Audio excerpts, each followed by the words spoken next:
Okay, welcome back to all of you guys. Perhaps you had a really nice lunch, a really nice break. We're going to start our afternoon with some meditation. So typically what I'm doing is chanting, and then I'm guiding you guys, and there's a period of time where we're meditating together, and then we come out of that with some chanting.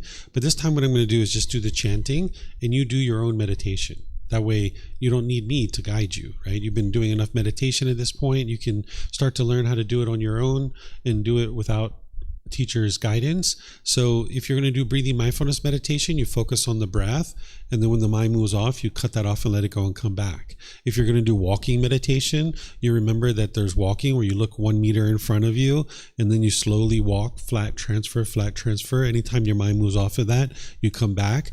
Then there's loving kindness meditation, where you might do breathing mindfulness first, and then do those affirmations all the way through, back to breathing mindfulness and the outward chanting. There's the meditation to realize non-self, and then there's the meditation to eliminate sexual cravings. So you guys decide for yourself. All I'm going to do is the chanting, and then I'm going to do my own meditation, and then I'm going to come out with the chanting. And then that's where I'll start this afternoon's topic of how to determine if you've attained enlightenment. And I'm also going to share with you after that how to integrate the teachings into your day-to-day life, because it's one thing learning in a class like this, but it's a whole other thing integrating them into your day-to-day life. So I'm going to teach you how to do that. Then I'm going to teach you how to receive continued support on the path to enlightenment, because you're going to need support beyond just this particular retreat. So whatever you decide to do, there's seated, lying, standing, and walking. You can choose for yourself. Okay, I'm just going to do the chanting on the way in.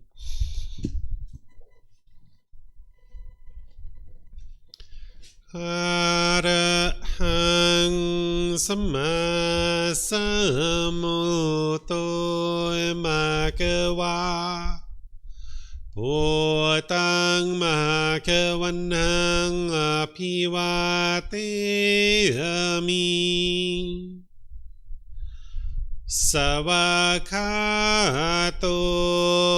Bhagavata Dhammo Dhammang Namasami Supatipano Bhagavato Sāvaka Saṅkho Saṅghang Namami Namo Tassa Bhagavato Arahato Samma Sambuddhassa. Namo Tassa Bhagavato Arahato Samma Sambuddhassa. Namo Tassa Bhagavato Arahato Samma Sambuddhassa. Iti piso Bhagava Arahang Samma Sambuddho Vicacaranang sammuno Sakhato rokavitu Anutero purisa Dhamma sati satatawa manusanang Bhutto Bhagavati.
สัมมาสัมพุทโธภะคะวา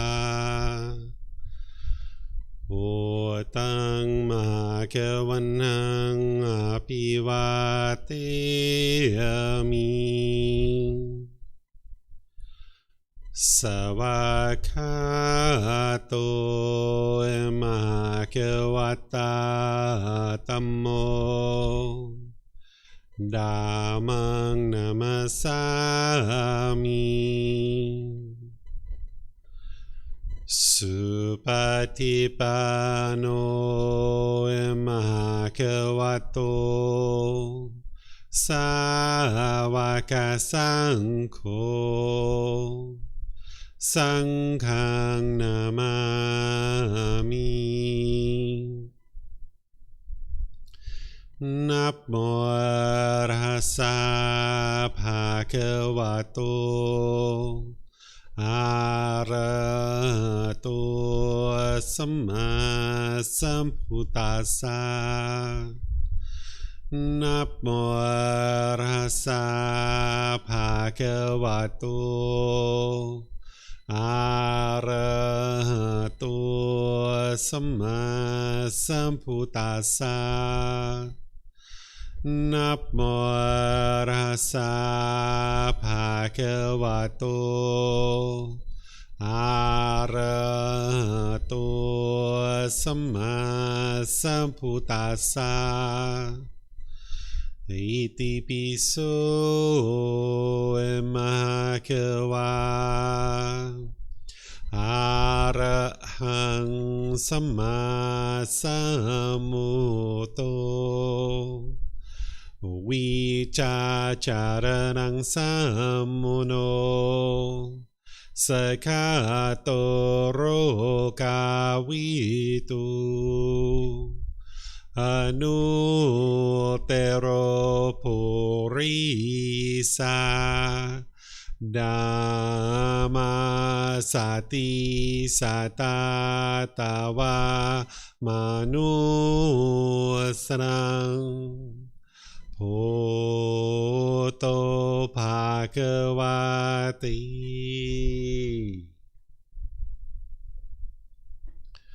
Okay, if you guys would like to slowly make your way out of meditation. Okay, so welcome back to all of you guys again. I'm going to share this topic of how to determine if you've attained enlightenment. This is something that you'd like to know because as the Buddha shares, once you attain enlightenment, you'll know that you've actually attained it.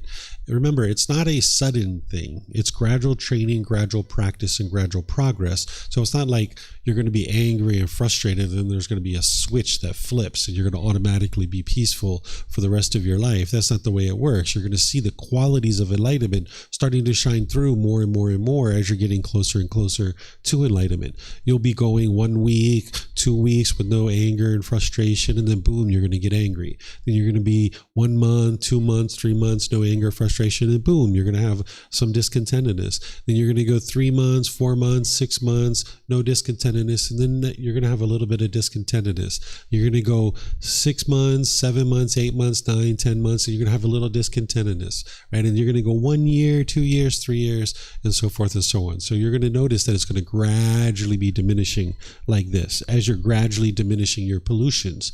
So I'm going to share with you guys key indications that you've actually attained enlightenment, and I'm going to stop at the end and you guys can ask any questions that you like here at the temple by using the microphones, and then online you can put that into Facebook, YouTube, or in Zoom. Okay, so these are actually a lot of these from the Buddha, and some of them are what I know also. So I'll let you guys know where the Buddha is actually sharing certain things. Okay, so there's the complete elimination and eradication of all the fetters, the taints, the pollutions of mind. This obviously from the Buddha, we all know this, that in order to be able to get to enlightenment, you need to eliminate all the 10 fetters. So you will know what all those 10 fetters are. You will know what the symptoms of them are. You will know how to eliminate them, and you will know how to determine if you've actually eliminated them or not, because you'll have already done that work. So you will know that. There will be a complete end of discontentedness. It'll be completely eliminated for 1 year, 2 years, 3 years. And the Buddha teaches this this, of course, and you'll be able to see this for your own mind. Life will be completely at ease. There'll be nothing but peace, and there'll be no struggles whatsoever, no difficulties in life. You'll be able to navigate life with ease. And sometimes people think that this sounds really far-fetched, like how could that ever be? Well, once you understand the natural laws, you're going to be able to navigate the world peacefully. You'll have certain things that you're working towards, certain goals and objectives that you're working towards, but you're not chasing them. You're not longing, yearning. You're not pushing yourself and forcing yourself, but you're also not over here where you're just dull and lethargic and sluggish either. You're in the middle, gradually working towards certain goals and objectives in your life. And you'll meet with certain challenges, like maybe you like to buy a new house. And you're like, okay, well, I need to save money for this new house. And now you'll just gradually do that.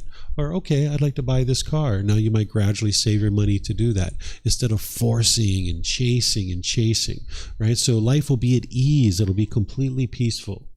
You'll notice that you'll have heard, understood, and be practicing the true teachings, right? You're not going to be able to get to enlightenment unless you have the true teachings, and not just what you think are the true teachings, but the actual true teachings. That's why the translations that you use are highly important. If you're not using accurate translations, you're not going to actually be able to experience enlightenment. This is from the Buddha, that you need to be able to have the true actual teachings, because the teachings have been modified over the years, either overtly or inadvertently. They've changed because of impermanence. So the way that you cut through that impermanence is you learn, you reflect, and you practice to be able to see the truth for yourself. You don't believe any of the teachings.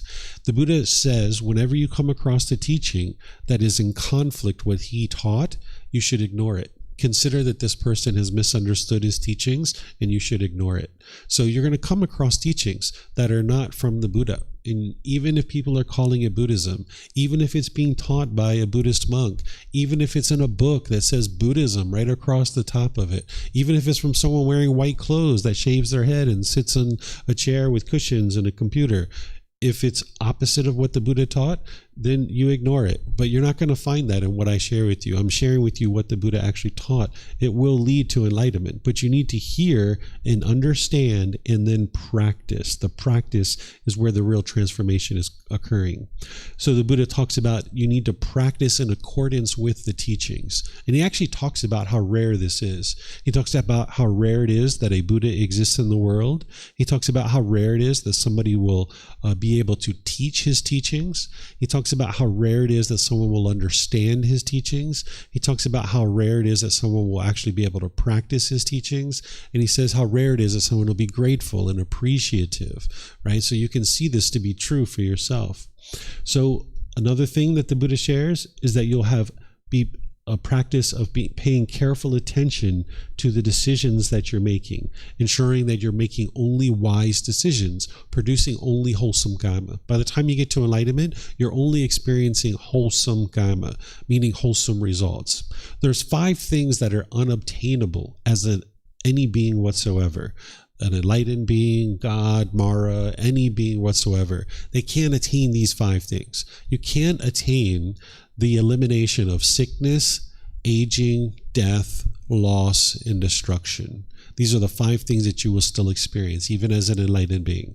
Sickness, aging, death, loss, and destruction. So you'll still experience these 5 things. So when I say that you will only be experiencing wholesome karma, it doesn't mean everything's going your way. That's what sometimes people hear when they hear you're only experiencing wholesome karma. They think everything's going your way. That's not true. You can still have an accident in your car, for example, because that's loss and destruction. And there's sickness there that your body's going to be ill, because these 5 things are based in impermanence. But the difference is in the unenlightened state, when these 5 things are occurring, you'll be discontent. But in the enlightened mental state, when these 5 things are occurring, you won't be discontent when they're actually occurring. So you can still experience sickness, aging, death, loss, and destruction in the enlightened mental state. But you'll be experiencing exclusively wholesome karma, meaning that there's going to be wholesome results. So if someone steals your money when you're enlightened, okay, somebody stole your money, but you're completely peaceful and joyful. You're experiencing wholesome karma in this situation. You're not upset and angry because someone stole your money. Okay, a tree could land on your house and hit your house and crush your house, but your mind's still peaceful. You just understand, okay, this is just impermanence. This house is impermanent. The tree landing on my house is impermanent. Let me just hire somebody to come here and saw up the tree. Let me hire some people to come and repair the house. No need to be angry. No need to be sad. No need to be frustrated. Let me just make some wise decisions to get this house back where it needs to be. Or maybe you sell the house, or maybe you destroy it and rebuild a new one. There's many different decisions that you might make. So experiencing exclusively wholesome karma doesn't mean nothing is going to ever happen. It's still going to be happening. You're still living in an impermanent world. It's just that you're not going to be discontent when these things are happening. You'll deeply understand dependent origination, that highest, most ultimate truth of the Buddha. You will understand the natural law of karma, the 5 aggregates in the 6 sense bases. These are all things that I teach in the retreat that I teach each January. In each January, I teach all of these things, and I'm teaching the natural law of karma all the time. And I taught you guys dependent origination here. I introduce people to the 5 aggregates in the Foundation in the Path to Enlightenment course, in the Pali Canon and English study group. We study it in the retreat that I teach each January. So you'll learn this at different times. Same thing with the 6 sense bases. So I'm integrating all these things into all the various programs that I'm sharing with you guys. So you'll be able to learn these at different times throughout the various programs, right? So you're going to need to understand these as part of the path to enlightenment. Then you're going to need to be practicing accomplishment in view. This is just to even get to the first stage of enlightenment. These things here that I'm about to share with you now, these are actually just to even get to the first stage of enlightenment, and including paying careful attention to your decisions. That's just even to get to the first stage of enlightenment. So accomplishment in view is beyond the Four Noble Truths. There's something called establishing right view, which is the Four Noble Truths. That's establishing right view. But then there's something called accomplishment in view. This is beyond the Four Noble Truths. And this is something that I also teach in the retreat each January, and I teach it in the Pali Canon English study group as well. It's in volume 5 of the book series. It's actually about 6 different discourses that the Buddha shares that helps you to understand what is accomplishment in view. But if you haven't learned the Eightfold Path and you're not putting that together yet, it doesn't even make sense to look at that yet. But just understand that an individual would need to have accomplishment in view, not just establishing right view. In order to get to the first stage of enlightenment, an individual would need to have accomplishment in generosity. Again, this is something that I share in the retreat in January and in the Pali Canon English study group. What accomplishment in generosity is where you're joyful in giving and sharing with other people. You're living open-handedly. You're willing to share the things that you have. And there's more details in this in the book series and in other programs that I share. You'll associate with wholesome persons. Again, this is from the Buddha. This is in order to get to even the first stage of enlightenment. By the time you've gotten to the first stage of enlightenment, you will have understood the natural law of karma to a certain degree. This is part of accomplishment in view, that you will have clearly seen that the natural law of karma is true by the time you get to the first stage of enlightenment. You haven't fully awoke to it, but you know that it's true. And as part of understanding that the natural law of karma is true, you understand that any decisions that you make are going to impact you. You're going to experience certain results. So if you chose to associate with someone who is into unwholesome things, that's going to affect you. So say, for example, I grew up with somebody from the age of 8 or 10 that was a childhood friend. And now maybe by the age of 18, they choose to start selling drugs, illegal drugs, illicit drugs. And I've always known that they sell these drugs, and they never offered them to me. They never offered to sell them to me, but we've just always been friends and we just always hang out. Well, if you're on the path to enlightenment and you're associated with wholesome persons, and you know that selling illicit drugs is a wrong livelihood and this is unwise, you would choose to not associate with this person, because you understand that when you're walking down the street with your friend and the rival drug dealer sees your friend and they pull out a gun and they start shooting, those bullets can easily find you. Or when you're in a car and you're driving down the road and they have cocaine or crystal methamphetamine in their pocket and the police pull you over, they might slip it under your chair. And now when the police search the car, you're the one going to jail. This is something that, like the Buddha describes, he calls it as the snake that smears feces on you. right? The snake might not bite you, but it's going to smear feces on you. So when you associate with people who are in unwholesome things, it's going to smear you.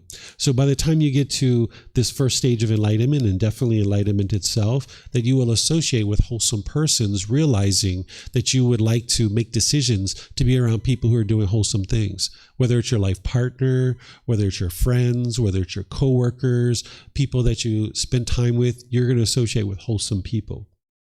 This again is from the Buddha, that even to get to the first stage of enlightenment, but definitely enlightenment itself, that you will maintain bodily, verbal, and mental acts of loving kindness, both in public and private, towards all beings. This is for getting to enlightenment. For getting to the first stage of enlightenment, it's the same thing for anybody who's a member of your community.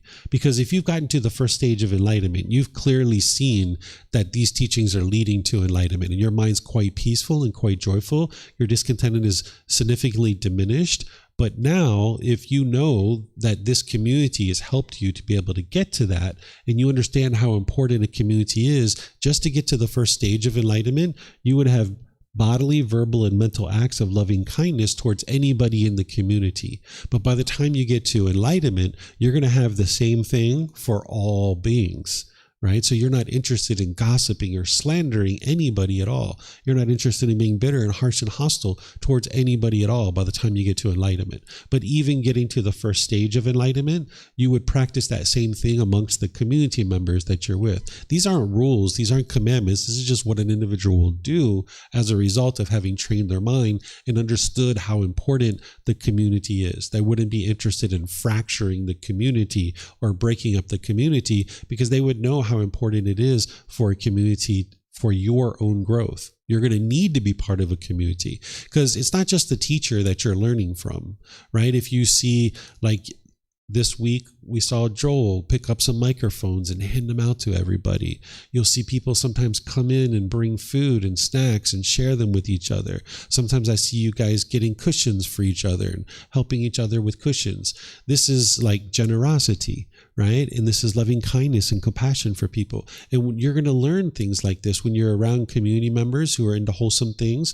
You're going to see like, oh, wow, I really like how that person practiced generosity there. I think I might start trying to do some of that stuff. So you're going to learn from the teacher. You're going to learn from the books. You're going to learn from the classes, but you're going to learn from each other too. So you're disinterested in being bitter and harsh and hostile to your fellow community members, because they're part of what's going to help you to get to enlightenment, because you're going to be learning from them. So by the time you get to the first stage of enlightenment, you'll maintain bodily, verbal, and mental acts of loving kindness towards anybody that is in the community. But by the time you get to enlightenment, it's going to be all beings, that both publicly and privately, you'll have these bodily, verbal, and mental acts of loving kindness. You're not going to be gossiping and slandering and trying to break the community up.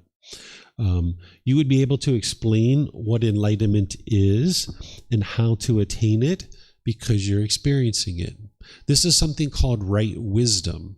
What you guys have been learning and what you're working on developing is something called the Eightfold Path.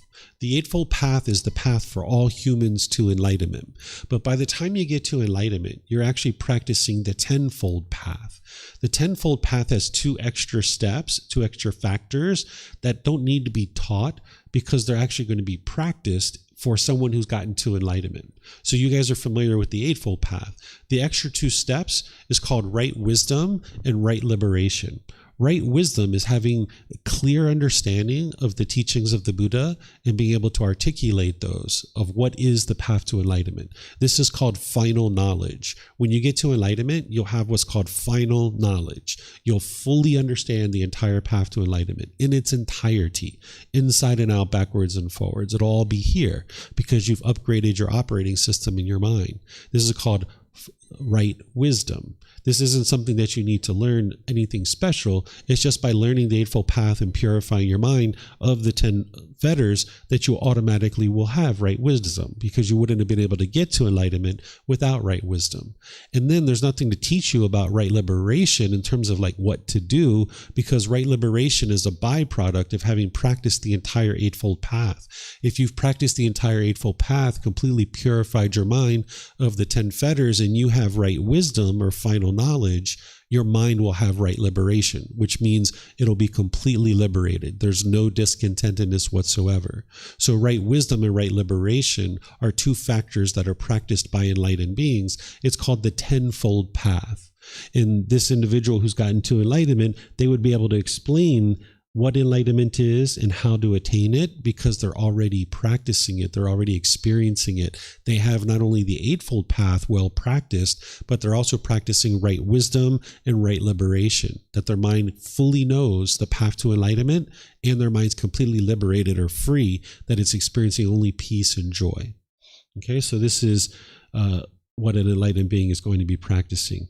So those 10 fetters that we keep talking about and that we've been going through this retreat on, these are the 10 individual pollutions that need to be purified from the mind. Every single one of these would need to be understood, what they are, what the symptoms are, how to eliminate them, and how to know that you've eliminated them. And this is where you need to know where you are in your journey.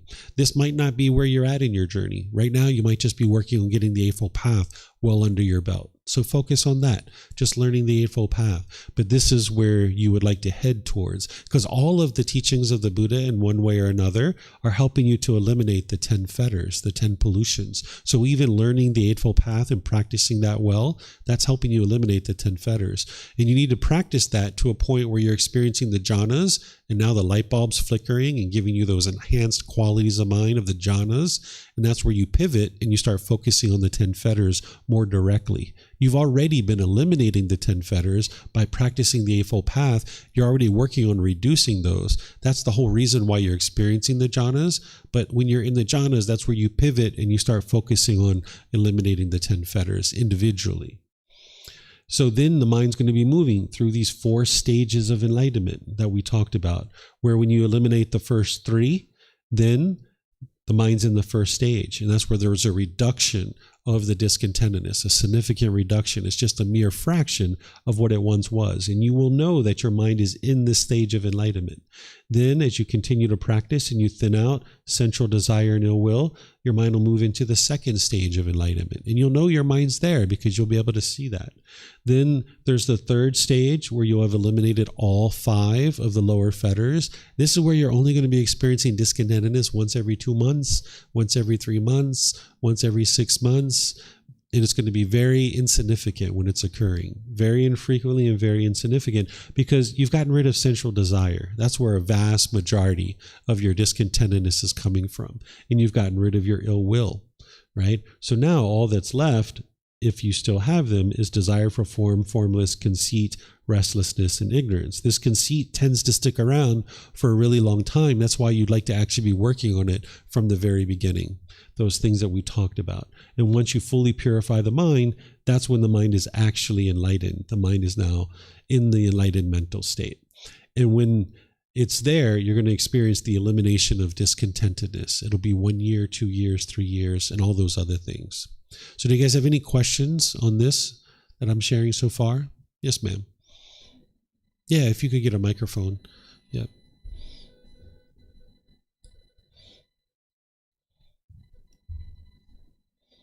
At least Pam's not online, but there's other people.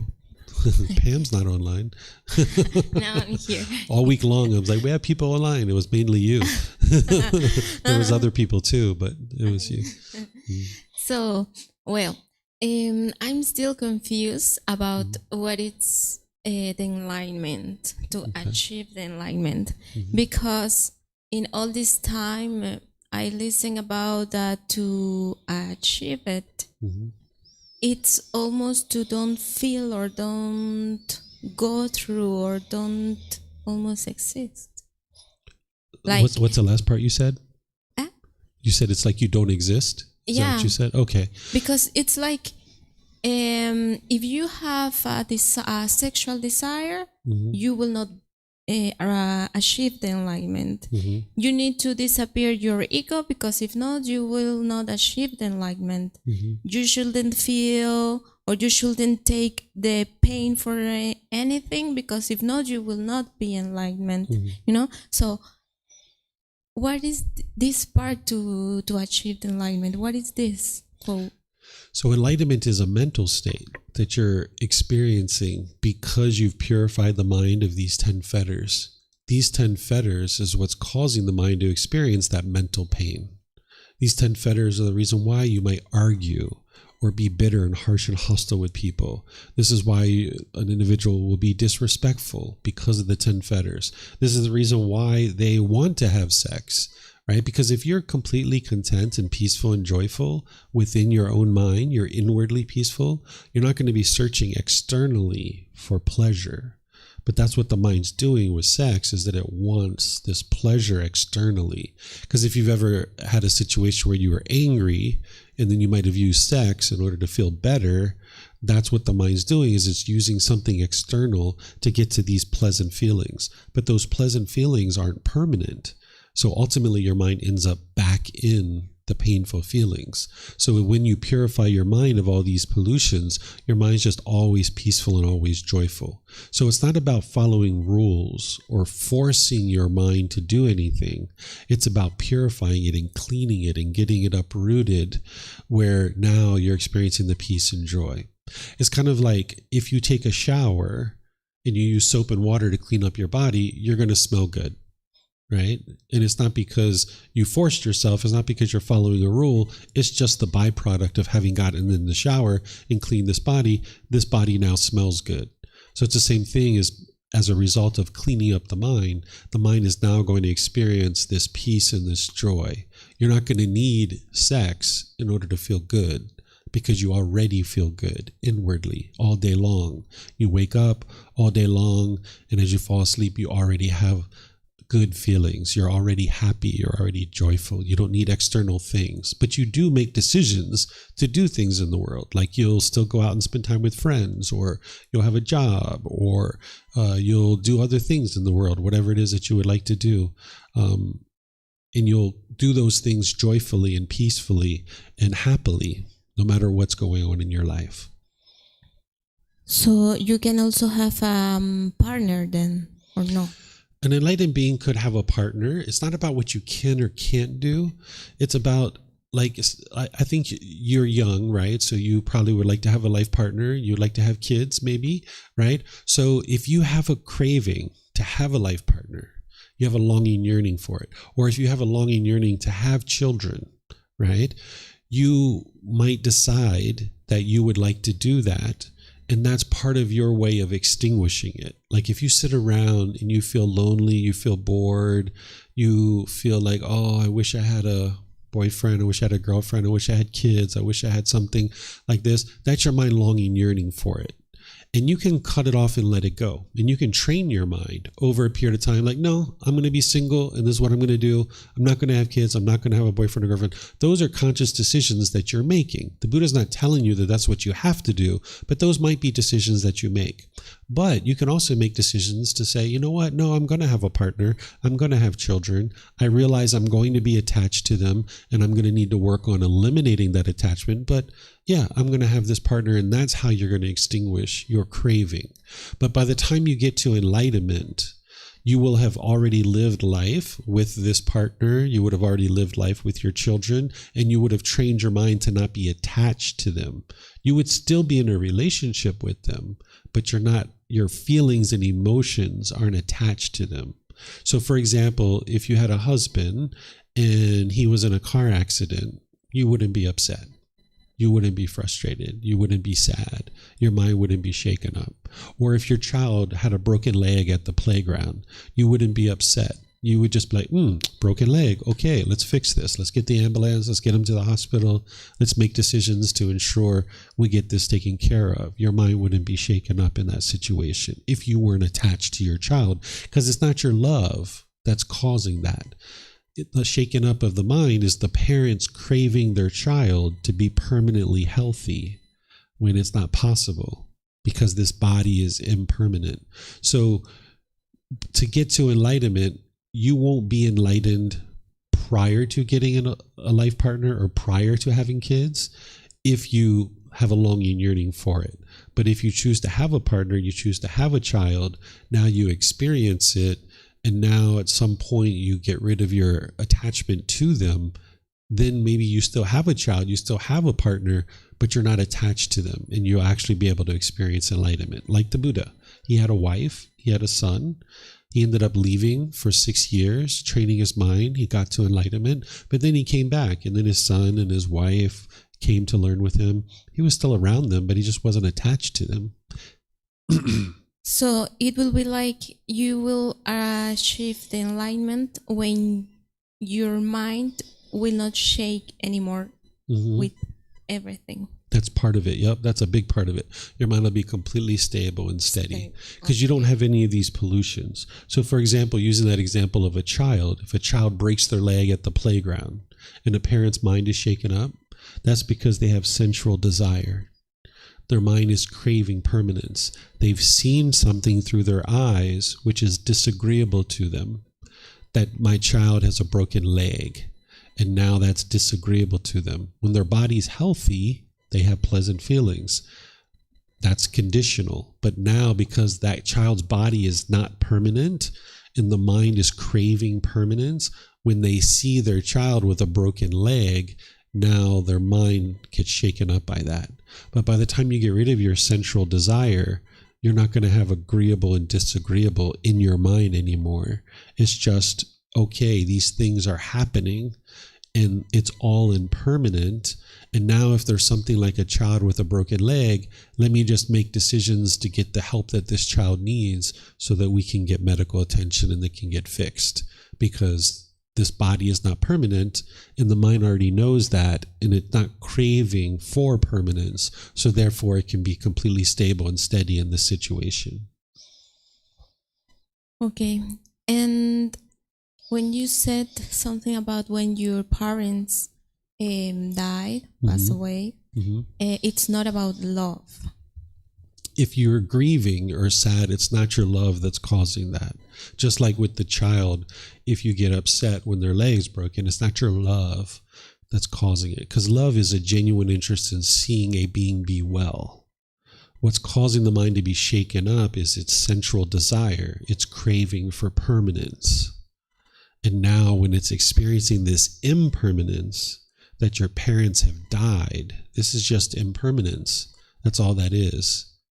Change. It's just change. That's all it is.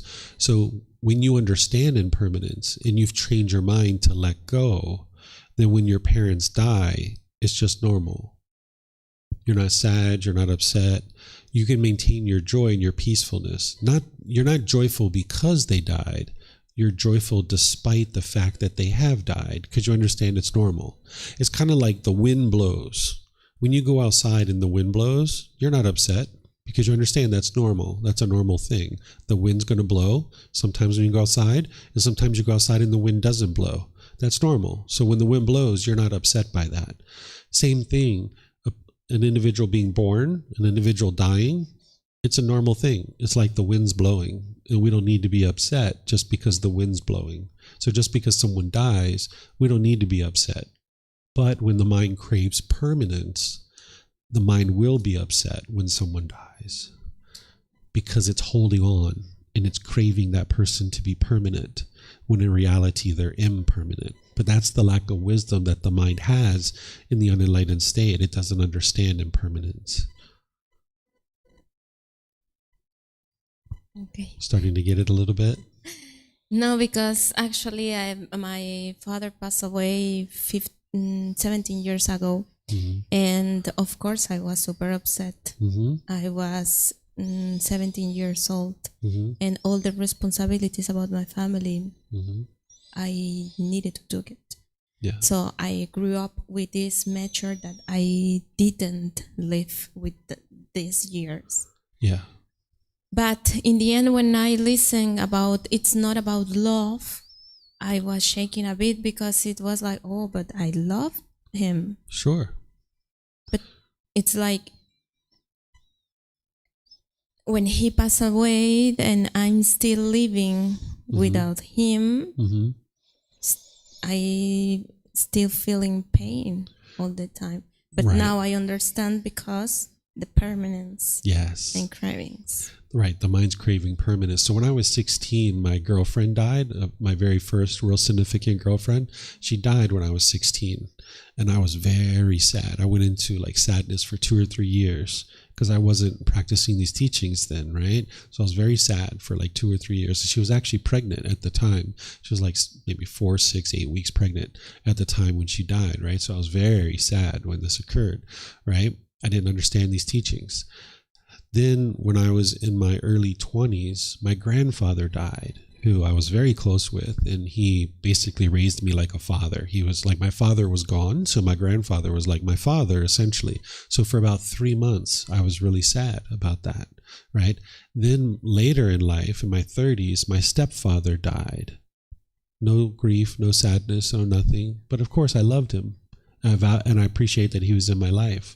Then in 2017, my mom died, and I wasn't sad, right? Because I appreciated that she was in my life, but my mind wasn't attached to her. Because in my early 20s, I had done contemplation of death in order to train my mind to let go. So I understood my mom was impermanent, because I'd already let go of her in my early 20s. So by the time she died in 2017, my mind already understood. Of course she's dying because she's not permanent.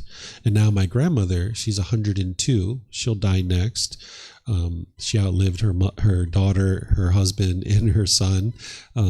She will die next. She was very impactful in my life. She was like a mother to me, more so even than my actual mother. I won't grieve when she dies. I'll just have appreciation and gratitude that she was in my life.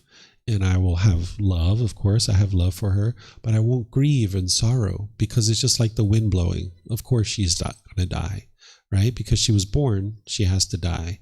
And I also did contemplation of death for her when I was in my 20s too. So my mind has already let go.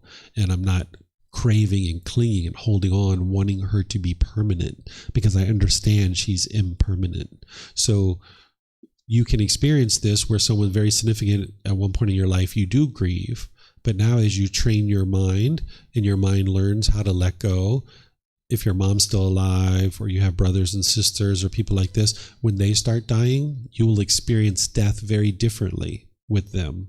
It won't be so significant. And that's one of the benefits of training your mind now. The Buddha teaches you, he says, meditate or else you will regret it later. Right? And this is what he means, that if you don't meditate, if you don't train your mind, when your mom dies and you're very sorrowful, you're going to regret having not trained your mind. So he doesn't do that to scare you or fear you. He just gives you a heads up like, hey, don't be complacent. Don't waste your time here. Apply effort and energy to learning and growing and developing, because these things are going to be happening in your life where people are going to be dying, your money is going to get lost or stolen, your house is going to get broken into, or whatever is happening. And as all these things are happening, as this body yourself is getting sick and aging, you would like to not be feeling miserable about that. And that's what you can accomplish. And you can get to the point where you're not experiencing the sorrow and the grief and the pain and the displeasure as a result of these things. And it comes through purification of the mind. It's not coming from rules. Because I know you grew up in Mexico, I think you said. Yes, I grew up in Mexico, and the last 10 years living in Barcelona, Spain. Did you learn Christianity growing up? Yes, after my father passed away, I started to change and discovering different things to find this release or feeling me better. Yes. So sometimes when people have learned Christianity or Muslim teachings or even other things, when they start learning the teachings of the Buddha, they're coming from that same mindset, because oftentimes what people are taught is a bunch of rules and commandments. So when we start talking about what an enlightened being is going to experience, I don't know if you have this or not, but I'm just mentioning it. Some people think that, okay, I'm going to experience this because I'm following a bunch of rules. And that's not the case. What you're doing is you're understanding the mind and how it works, and now you're purifying the mind. Essentially what the Buddha did is he took human psychology and he boiled it down to common language that everybody could understand. right? In my opinion, he's like the world's foremost expert in human psychology.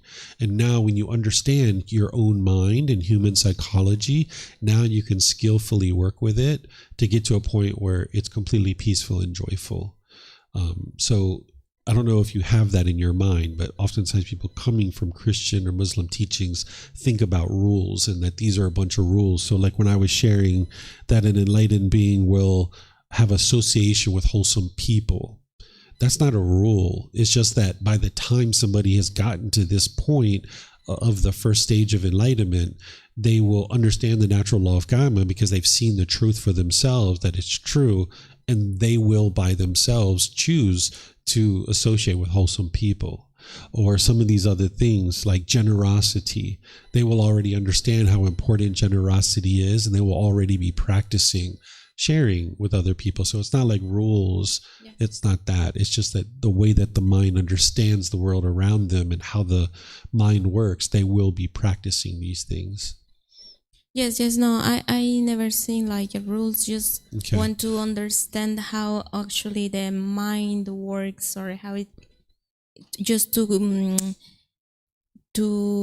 understand how can I achieve better, or then, because actually also I'm now thinking about we can cry when these things happen or not, because if we cry, it's that our mind still shaking. Yeah. So it's not about what you can or can't do. That's not what the Buddha is teaching you. If you need to cry and you feel like you need to cry, cry. You're not doing anything wrong. But by the time you get to enlightenment, if you cry, it's going to be because of joy, not because of sorrow or sadness. Because you can still cry. An individual will still cry as an enlightened being, but it's not due to sadness or sorrow. It's because of joy. Right? Oftentimes we associate crying with sadness and sorrow, but crying is a bodily action, and the mind is completely separate from the body. So if the mind is sorrow or sad, the body can cry. It's capable of crying. But if the mind is no longer sorrow and sad, it won't cry based on sorrow and sadness. But if the mind is joyful, there could still be crying, tears of joy. That can actually still happen as an enlightened being. So it's not about what you can or can't do. It's about what will happen as a result of training this mind. So if you need to cry, cry, let it go. Sometimes you can have a really good cry, right? And after you cry and you get it all out, it's like, I feel better, right? That's your mind letting it go. So you're not trying to fit into this little box and conform to something. Instead, you're understanding human psychology and how the mind works, and then skillfully working with it to purify it. Since you just started learning with me, I suggest that you start with learning the Eightfold Path. Because what this retreat is, and people can learn this at any time, this retreat is focusing on getting to enlightenment. So there's these foundational courses. It's called the Foundation and the Path to Enlightenment. I teach it the first week of every month. I suggest you take that, actually, is the first week of September. You can take that, right? There's 12 of those per year. Then there's 4 courses that I teach called Harmony in Relationships. Then there's 2 courses called Experiencing the Jhanas in the 4 Stages of Enlightenment. Then there's 1 retreat of everything you need to get to enlightenment. And then there's this retreat, right? So everything's building up to this retreat, right? So you're starting here, which is fine. You know, there's plenty of students that have done that over the years. And I create each retreat, each course, that you don't have to have had prior knowledge to be able to learn and benefit from what I'm sharing. But now what I suggest you do is you go to the foundational class, and then you slowly build up from there. And that's what's going to help you to start to understand more of a foundation and how to get really started on this path. Okay. Yeah. Yes, because I listen a lot and I'm just more confused. When monks talk, I started in Osho, Nisarga, in a retreat in India, and also the Buddhist in India. It's totally different than here, Thailand. Yeah. So I'm listening them. I listen here, and everyone says something different. Yeah. And have you gotten this first book yet? Downloaded it or taken it and go print it? I suggest you start with this, and you start reading it slowly, and take the foundation course the first week of next month. Okay. It's 9 to 3. That's like very, very beginning. And actually the Saturday before, which you can look over there, I think it's the 31st of August or something like that, I teach a 3-hour course. It's called Introduction to the Teachings of the Buddha. You could even start there if you like. It's just a 3-hour course. So that, and then the foundation and the path to enlightenment, and reading this book, that'll really help you to get started from the beginning. Right now, you're kind of coming in up here, so it can be kind of confusing because you're hearing all these things like dependent origination and meditation to eliminate sexual cravings and all that stuff. That's like way up here. So you would really like to start with the foundation. Thank you. Mm-hmm. You're welcome. Okay. So now, one of my teaching methods is I not only teach you what something is I teach you what something isn't. So now I'm going to share with you the best way to know that your mind is not enlightened. The way you'll know that it's not enlightened is you'll be experiencing conditional feelings, pleasant, painful, neither painful nor pleasant.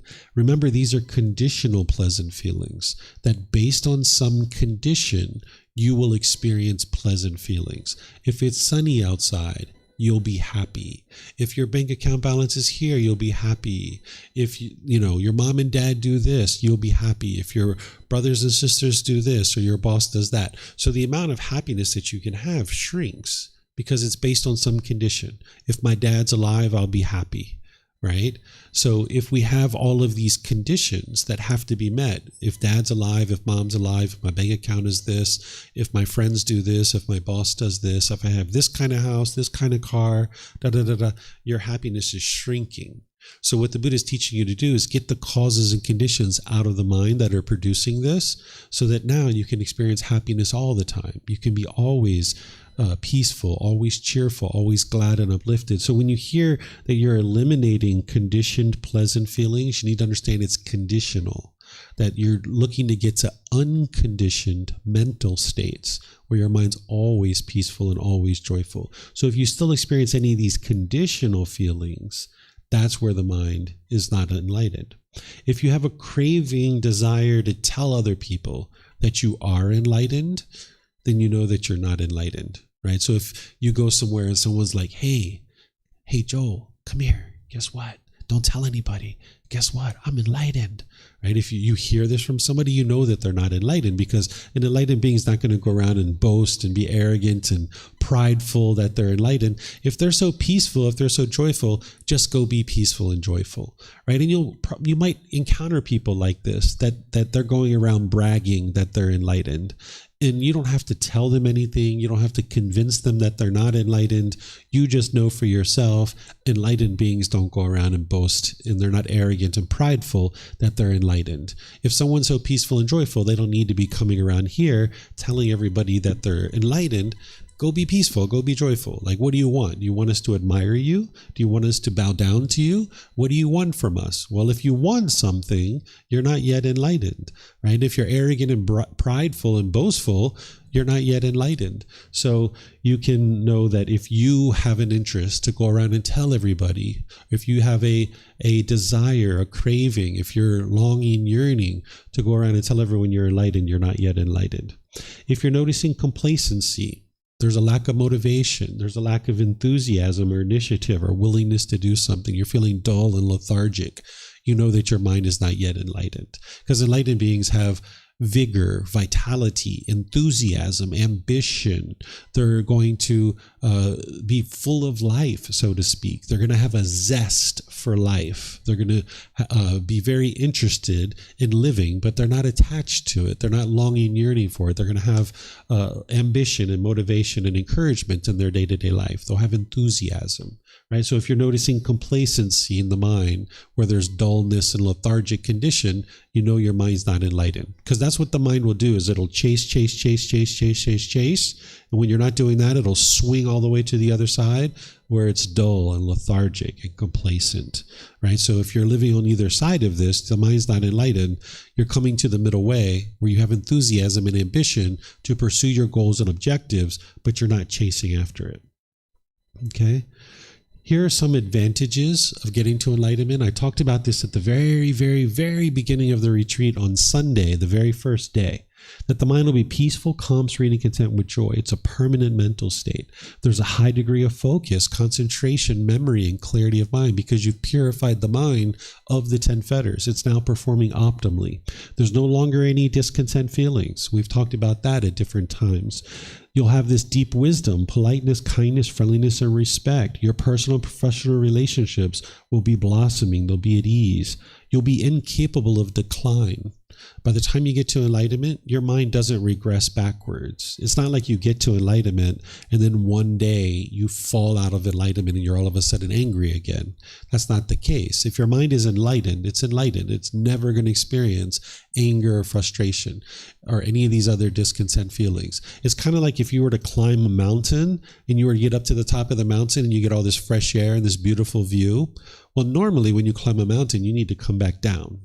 Right? But that's not the case with enlightenment. You climb this mountain, you stay at the top of the mountain. You get to enjoy the view and the fresh air permanently. It's a permanent mental state. So it's not possible for an enlightened being to experience any of these feelings ever again. Even if they tried to force themselves to experience these, they actually can't. It's literally impossible because the mind's eliminated its pollutions that are causing those.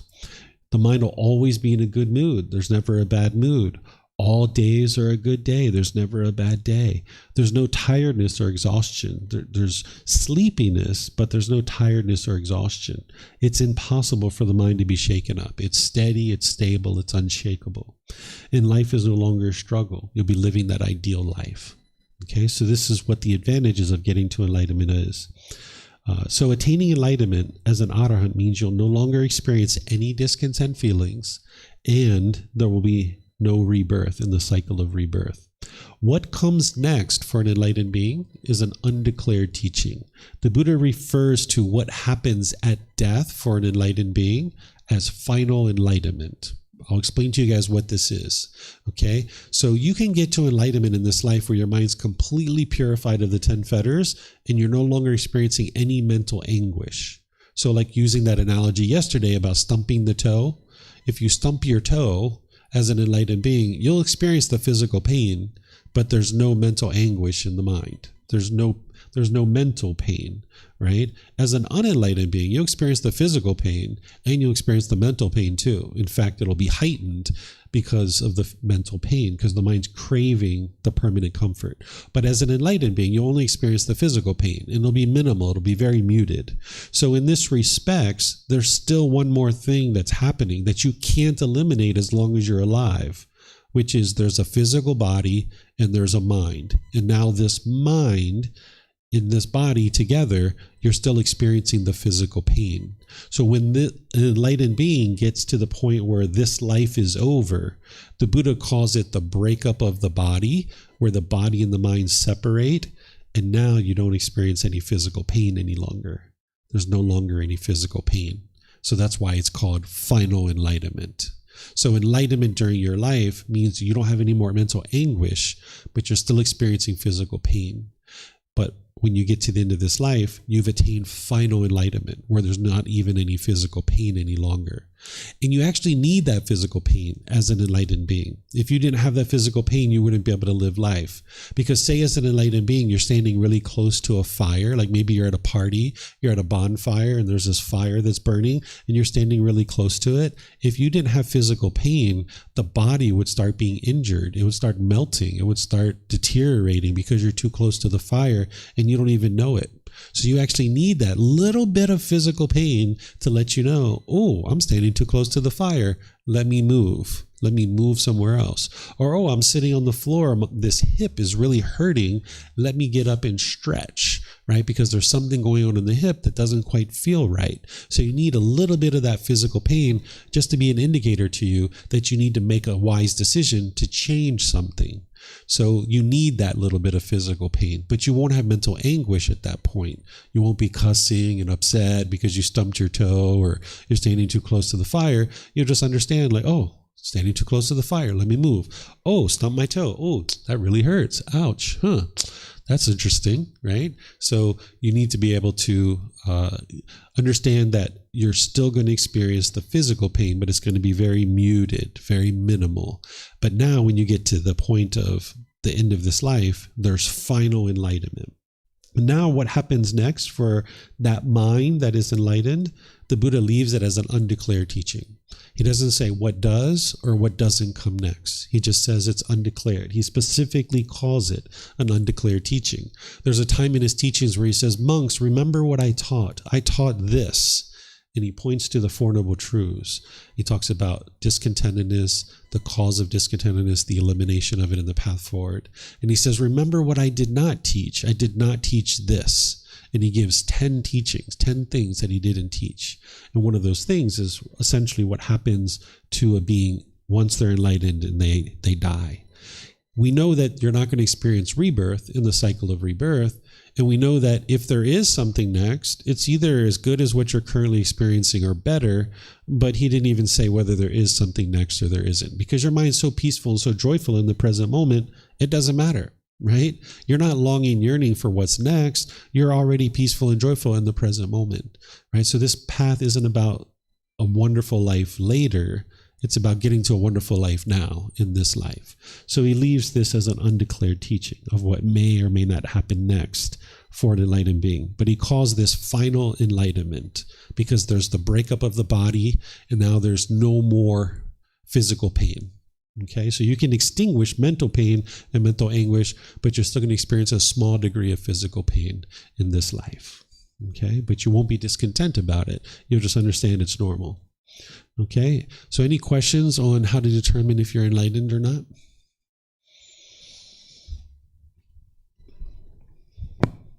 For those of you guys online, you can put your questions into Facebook, YouTube, or Zoom, or you can raise your hand in Zoom and ask any questions that you like. I remembered one time I found a video of some Theravada monks. They were like chanting all along in a circle, and one of the oldest monks just came to the center of this circle, laid down, and I think they call it Maha Samadhi. So he decided to just walk in this circle, lay in this circle. Monks all around him was chanting something. And then after 2 or 3 minutes of his lying meditation, he just died. And I wonder, can we consider it as a suicide? For example, you said after the death, Arahant will just not experience any physical pain, and it's the final enlightenment when he loses his physical body. So isn't it wise to commit a suicide if you're Arahant, just to stop the 5 aggregates and move on? If you're committing suicide, you're not an Arahant, because at that point there's a craving for non-existence.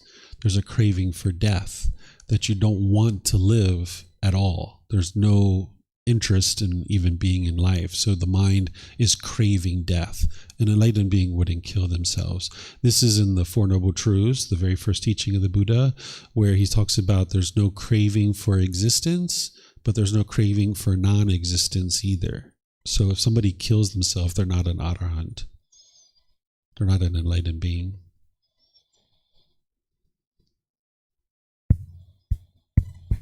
And as I remember, we watched a movie and about Buddha, about his final days of life when he got food poisoning. I don't exactly remember why he did eat this food. Mm-hmm. If he knew it was already poisoned or not. Like, how does it happen?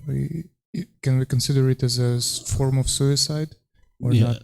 So it's a myth that the Buddha died from poisonous food. You know, that's what we talked about at the end of that movie. In this book series, it's documented how the Buddha died. He didn't die from food poisoning. This is a big myth. He had actually just ate at a particular place prior to his death, and he knew 3 months before that he was going to die, so he let people know that he was going to die. And then he ate this meal because he was invited, and he ate this meal. And then he started experiencing what ultimately became his death several hours later. But in the process of that, he said to his students who were close with him, Ananda was present and others, he said that it should not be seen as if I have died from that meal. Right? It wasn't a poisonous food. This is like a big myth that people propagate. So he didn't die from a poisonous meal, but people say that there was a poisonous sandwich. He knew that it was poisonous and he ate it so that somebody else wouldn't eat it. You're not enlightened yet. You understand getting to enlightenment. Someone would be very wise, but you're not enlightened yet. If you knew that there was a poisonous sandwich on a table and Joel was getting ready to eat it, what would you do? Right, you'd probably take the sandwich and throw it in the trash, right? You're not even enlightened yet, and that's what you would do. We're talking about a fully, perfectly enlightened Buddha. Why would he take a sandwich and eat it just so somebody else wouldn't eat it? Right? That's absurd. It's just not what happened, and you won't see that anywhere in the Pali text. You won't see it anywhere else, but people propagate this as hearsay. So this is the challenge, that people just gossip and slander and have, wrong speech, and they have hearsay, and they just spread one thing to the next. It's just rumors. But if you read the book series, you're going to see the discourses in the text. I think I shared it with you. You asked me about it. You can see exactly why he died. Essentially, his body had gotten old and it gave out, and it was no longer capable of sustaining life. So he didn't kill himself. He died of natural causes, essentially.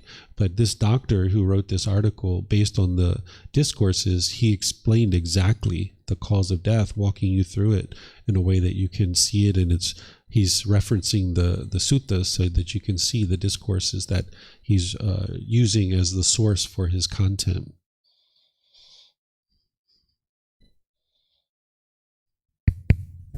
Why I asked this question, because I exactly remember when I was reading this sutra, there was a part when the Buddha, after eating this food, he convinced everybody else not to eat it and to dig the rest of this food under the ground. Is it a thing, or it's a misunderstanding? No, I don't recall that at all. Yeah. Sometimes, you would be wise to go back and read and make sure you really understand, what you're thinking and what you're understanding, because I don't recall that in the discourse myself. We can look at it, you can look at it, and if you see it, let me know. Mm-hmm. What's that? Oh, yeah. Yeah, so that documentary, those two documentaries that we've seen, that was why we had that conversation at the end, because there's so many misunderstandings in the world. Even people who make movies and documentaries, they're not understanding 100%, because very rarely do people study with the original words of the Buddha. And coming from a Christian background, which a lot of us, I think, maybe come from, we can't imagine being in the Buddhist tradition and not studying with the original words of the Buddha. We can't even fathom that, because in a Christian society, everybody pretty much has a Bible, right? Growing up as a kid, every hotel room in America pretty much has a Bible, right? They're everywhere. But we're talking about 45 volumes of books this thick, right? Not everybody has access to that. And it's so expensive to print it out that very few people are actually studying with the original words of the Buddha. So while you have them right there sitting on that bookshelf, and while you have them on our website, you can easily download it and get access to this stuff right away at your fingertips. That's not the case for the vast majority of the world. They don't even know it exists, right? And that's why the work that I'm doing is to try to get the teachings out so that people can understand what they are. And that's why I give them away for free, make them downloadable, all this stuff, so that anybody and everybody who would like to get these teachings can have them. It's not normal for people to be studying with the original words of the Buddha, which is unfathomable. It's just, just you can't even imagine that people would even consider what they're doing to be Buddhism if they're not studying with the original words of the Buddha. But that's vastly what you have. You have 500 million people in the world who consider themselves to be Buddhist.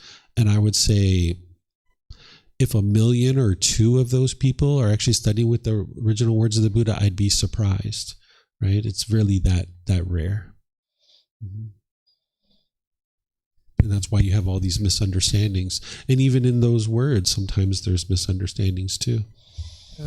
You always say about the origin teachings of the Buddha. Mm-hmm. But when you say this, you refer to specific like Pali Canon or to some specific parts of Pali Canon? Because you said it's very rare for people to actually study the original texts because it's like very huge pages and like the bookshelves of Pali Canon. Mm-hmm. But what we actually have nowadays, it's a website suttacentral.net, mm-hmm. and it's a gathering of all the Pali Canon sutras and all the translations on different mm-hmm. languages. Yeah. Even the Bhikkhu Bodhi translation on English mm-hmm. was the foundational base of this website, of this resource. So, I mean, my question is, when you're saying the original teachings of the Buddha, do you refer to all the Pali Canon or specific parts of it? Because, I know some of them have been changed all over the years, mm-hmm. because everything changes. Mm-hmm. But what exactly is your method to understand whether it's the original teachings of the Buddha or not, or something changed? So it's the suttas that are the original teachings of the Buddha. So the Pali Canon comprises more than just the suttas, because there's the Abhidhamma in there, there's the Dhammapada, these things. So while you have access to Sutta Central, because I think that's what you use, right? Like you use Sutta Central. Those translations aren't, in my opinion, the most accurate. But while you know about that site and you use it, that's a fairly new occurrence. Sutta Central hasn't always existed. It's a pretty new thing. And not everyone in the world knows about Sutta Central. So while you know about it, you shouldn't assume that other people know about it. So it's not like the entire world is studying with Sutta Central, right? There's only certain people that even know that this exists, right? There can be something that exists in the world that you know about that other people don't know about. That's impermanence. So like, I'm sure the people who made those documentaries that we watched, because those documentaries, at least the one from the USA, I've watched it the very first time, I think in about 2007, 2008, 2009 timeframe, around there. So that was, almost 15, 20 years ago, right? I don't think Sutta Central even existed back then, right? I'm not sure when it originated. Okay, so 2007, so it's just getting started. So people don't even know that it exists. Like right now, not everybody knows that it exists, right? And even if they do know that it exists, the translations aren't very accurate. So it's important that you understand the things that you have access to. Other people don't even know that those things exist. And even if they know that they exist, they might not access them. They might not take the time to study them. They might just kind of take the shortcut of, let's hurry up and make this movie because we would like to get it out and we would like to make it available. And they don't take the time to actually study themselves, right? So the vast majority of the world isn't studying with the original words of the Buddha. You can go around in these temples and you can see that's why they're all empty. Right? Because people aren't studying, people aren't learning, the monks aren't sharing. The teachings have gotten to this low point where they've really diminished in the world. That's why you see all these empty temples everywhere. That's why you see so many challenges within the ordained community, that you'll see drug abuse and sexual things and fraud and all these kinds of things, because even the ordained practitioners who are supposed to be the leaders of the community of practitioners, they're not even practicing the teachings. If you go to the university here in Chiang Mai, which is a Buddhist university that is training Buddhist monks, and if you see the textbooks they're using, it's not the Pali Canon. It's not the Abhidhamma either. It's just a book from different people that have wrote books, right? So if you spend enough time around the Buddhist community and you see these things, you'll see that we're at this very, very low point. And the things that you have access to is not necessarily what other people have access to. And while you might be working to be a diligent student to really learn through the words of the Buddha, that's not what other people are doing. And that's why we have so many misunderstandings in the world. So when I say, learn the true teachings of the Buddha, learn the words of the Buddha, I'm referring to the suttas. But then you need to understand that those suttas is not everything the Buddha taught. And everything that the Buddha taught is not in those suttas. And everything that's in those suttas is not what the Buddha taught too. And that's why you need to learn, reflect, and practice. That's why you need guidance from a teacher to be able to guide you through, to be able to learn. You need somebody to help you to be able to get to enlightenment. You need to do the work. It's your role to get to enlightenment. It's your responsibility, but you need guidance. A teacher is like a tour guide helping you by providing you the resources and the things that you need to learn. And while you might take this very diligently and be very determined, that's not what the average person is choosing to do. Mm-hmm.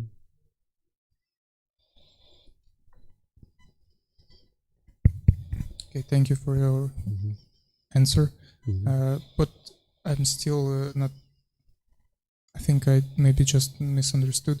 My main question was, as you said, some of the teachings of the Buddha are not in those sutras, and not all of those sutras are the teachings of the Buddha.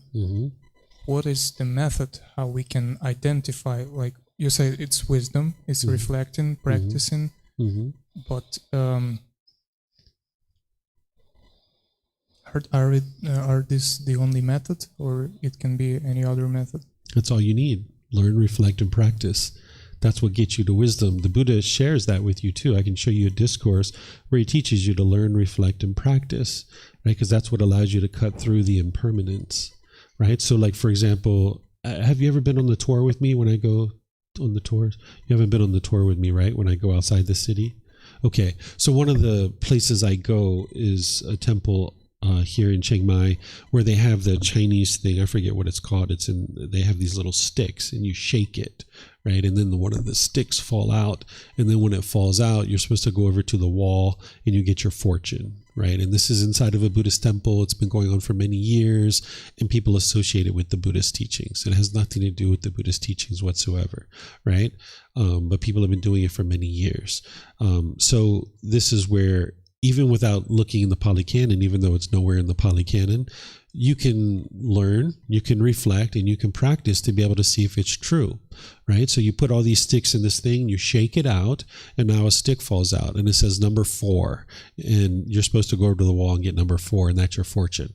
Well, if this thing is true, you should be able to put number 4 back into the thing. You should be able to shake it again, and number 4 falls out, right? Because your fortune couldn't have changed that quick, right? If this is truly true, that it's going to tell you what your future is going to be, then you should be able to shake it and the number 4 will come out. But that's not what's going to occur, right? So this is how you can see the truth for yourself. Is this thing really true? You brought up the thing the other day about feeding ghosts, right? If you understand the goal of the teachings of the Buddha is the elimination of discontentedness, in training your mind and cultivating wisdom, because you now know that with dependent origination, that's your ultimate goal, is to cultivate wisdom. How is feeding ghosts going to help me eliminate anger and frustration and get to the point where I cultivate wisdom? So you can see the truth for yourself that this isn't what the Buddha taught. Even though you might have seen something like this at some point along your journey, you can know for yourself through your practice that this isn't part of the true teachings of the Buddha. You asked how can it happen? How can it help feeding the ghost? How can it help a person to obtain some enlightenment or whatever, or wisdom? It just came up to my mind. Just want to share. Let's just say, for example, we can feed the hungry ghost somehow, and at the same time we can say, yeah, we can feed humans. Like if they're hungry, and we can help them to make our generosity, to buy them food or whatever. It's like to just practice generosity.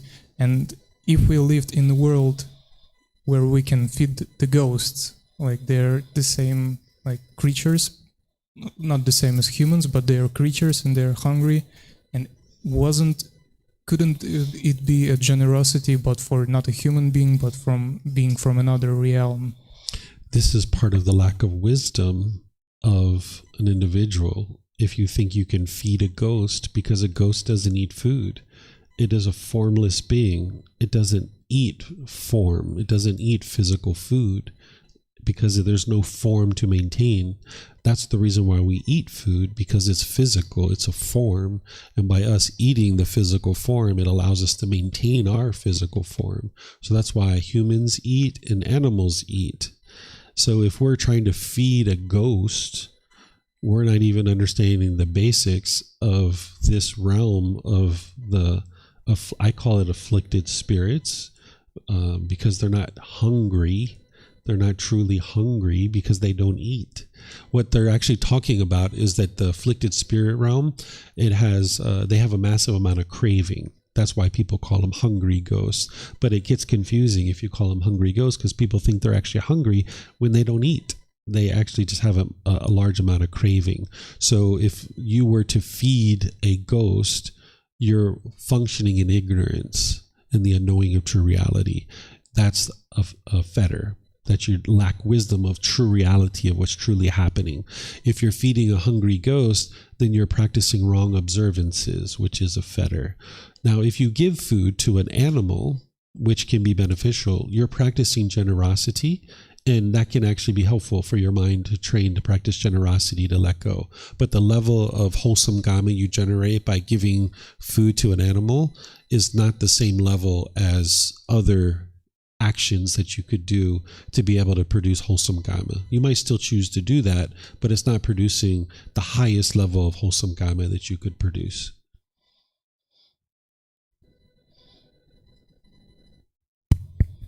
Yeah, I think in that particular sutta, what I've been sharing with you from my phone, maybe it's not the origin teachings of the Buddha, but we still have this sutta in Pali Canon, in Sutta Pitaka. And he was telling that not like feeding the ghost with some physical food, like apples or incense burning, not this type of feeding.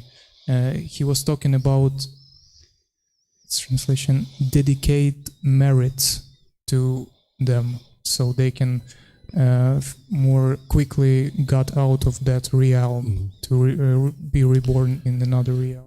Yeah, so again, that's another misunderstanding, because you can't dedicate your merit. This is in direct conflict with the teachings of the Buddha. If you look at his teachings on the natural law of karma, he explains to you that you're the owner, you're the heir, you're the creator of your own karma. You can't create karma for other people, for other beings. So what merit is where you're practicing generosity for the continuation of the teachings of the Buddha, so that other people can get access to the teachings of the Buddha. The benefit there is it's enhancing the quality of your mind, because it's training your mind to eliminate craving, desire, attachment. And you can't transfer that benefit to somebody else. It's not possible. So I didn't look to see if it's truly part of the Pali Canon, but if it is part of the Pali Canon, it's not from the Buddha, because the Buddha wouldn't have taught that. He never taught to dedicate your merit to anybody else, because he understood through the natural law of karma. He teaches it very clearly. He teaches very clearly that you are the owner and the heir of your own karma. He teaches very clearly what generosity is all about. Generosity is to enhance the quality of your mind. It's not to donate it or dedicate it to somebody else. It's impossible for you to take that benefit of reduced craving from within your own mind and transfer it or dedicate it to somebody else. But this is what you see in the world. A lot of people do this because of those kinds of things that are very misleading, that they don't understand that it's not the true teachings of the Buddha, and it's not going to lead to enlightenment. And that's part of the ignorance of the natural law of karma, that they don't understand the natural law of karma, they don't understand merit. And that's why I'm interested in helping people to understand it, so that they can truly experience enlightenment.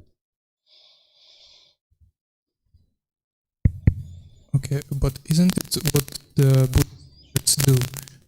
Isn't it what the Buddhist teachers do? Cultivate wisdom. They dedicate their and with to another students to share the Dhamma. Isn't it the same thing, or? No, merit is wholesome karma that you've generated through practicing generosity. And that wholesome karma that you're generating is because of your reduction of craving, and you can't dedicate it to somebody else. If you're in a situation where somebody's dedicating their merit to somebody else, that person hasn't understood the natural law of karma. So while there are teachers that might do those kinds of things, you can be sure that they're not even in the first stage of enlightenment, because they haven't understood the natural law of karma at that point. They haven't understood the merit, and the whole purpose of it is to enhance your mind. It's not to give it to somebody else. You can't. It's not possible.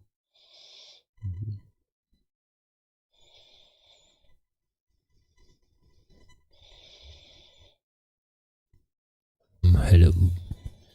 You're talking about ghost, and you mentioned lines of assistance. In some cultures, people use smoke and sound and kind of rituals things to kind of as a form of, like, let's say indigenous or Africa. Are these things at all mentioned in the teachings of the Buddha when it comes to, like, let's say protection from these dark energies or things like that, or ghost, different realms of people, different consciousness? Because, like you have mentioned, when you are on this path, you are going to get people pulling you into the darkness. So yeah, you can work on your mind. Yeah, you can learn the teachings. Other tools out there that do they actually work? Does he even mention them? Okay. Okay, let me just answer that. So there's nothing external that's going to create inner change for you. Your protection is your decisions. By you making wise decisions, that's what's going to lead to wholesome results. Everything's cause and effect. So the true protection is the cultivation of wisdom. And the Buddha talks about this in his teachings. He says, people run to the tree shrines, they run to the mountains, they run to the countryside, searching for refuge and protection. But he says that's not the supreme refuge, that's not the supreme protection. The supreme protection is having confidence in the Buddha, the teachings, the community, because then you can cultivate the wisdom to be able to make wise decisions, and then you can experience wholesome results. So there's no amount of incense, there's no amount of water, there's no amount of smoke or any of this other stuff that's going to create improvement for your life, because everything you're experiencing is a result of your decisions. And this smoke being put around your body, or sometimes people use sage, right? They go in their house and they put around sage and they're trying to shoo the ghost out.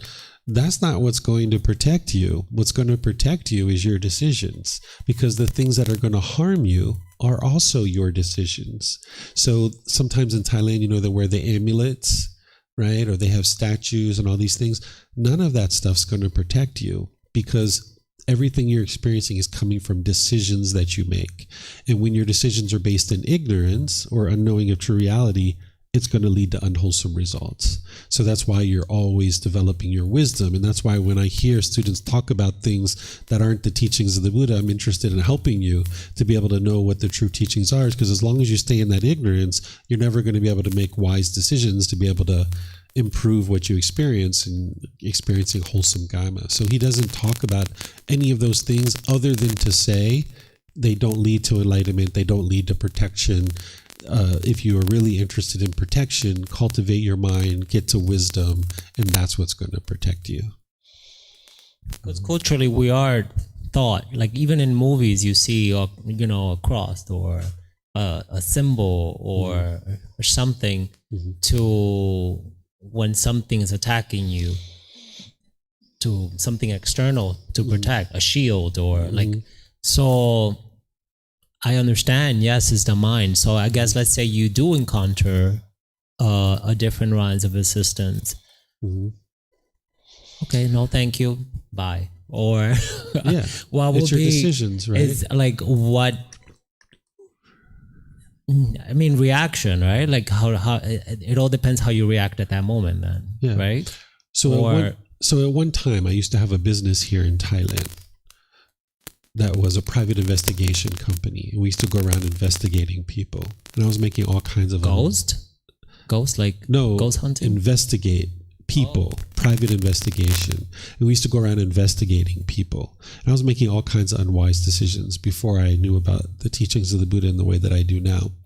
And there were contracts out to kill me, and I had bodyguards that would follow me around and protect me. In Thailand, yeah, I used to be here in Chiang Mai, but it was all over Thailand that we would do this work, right? And I was making all kinds of unwise decisions, right? And I had these bodyguards that were protecting me and all this kind of stuff. The reason why people were trying to kill me was because of the decisions that I was making in this business, right?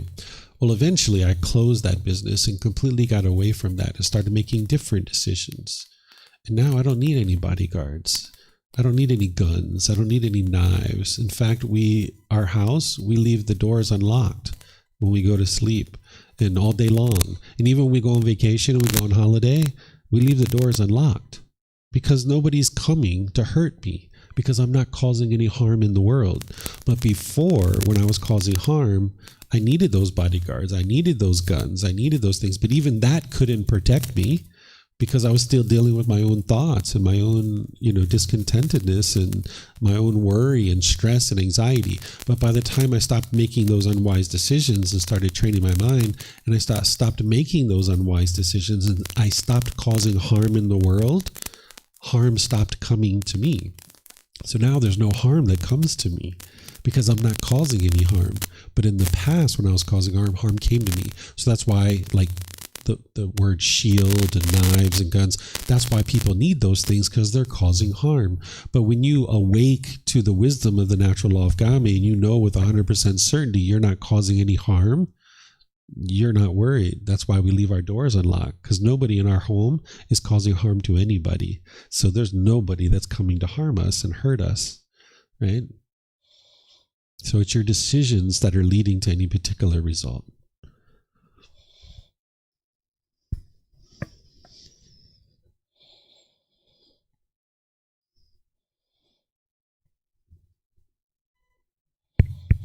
I just came up with this thought. I don't know, it's more a question about the language we're using. For example, you call this afflicted spirits, and who they are spirits. And the word spirit, if I translate it to my native language, it's duh. And duh is the same as the smell. I don't know if it's the same in English. Like, can you say that the word spirit can refer to some good smells, bad smells? No? No, it's basically like a formless entity, an apparition, right? It's a being that's in existence. They have a consciousness, but they don't have physical form. It's an apparition. It's almost like mist, right? Like there's no physical form, but some people can see these beings.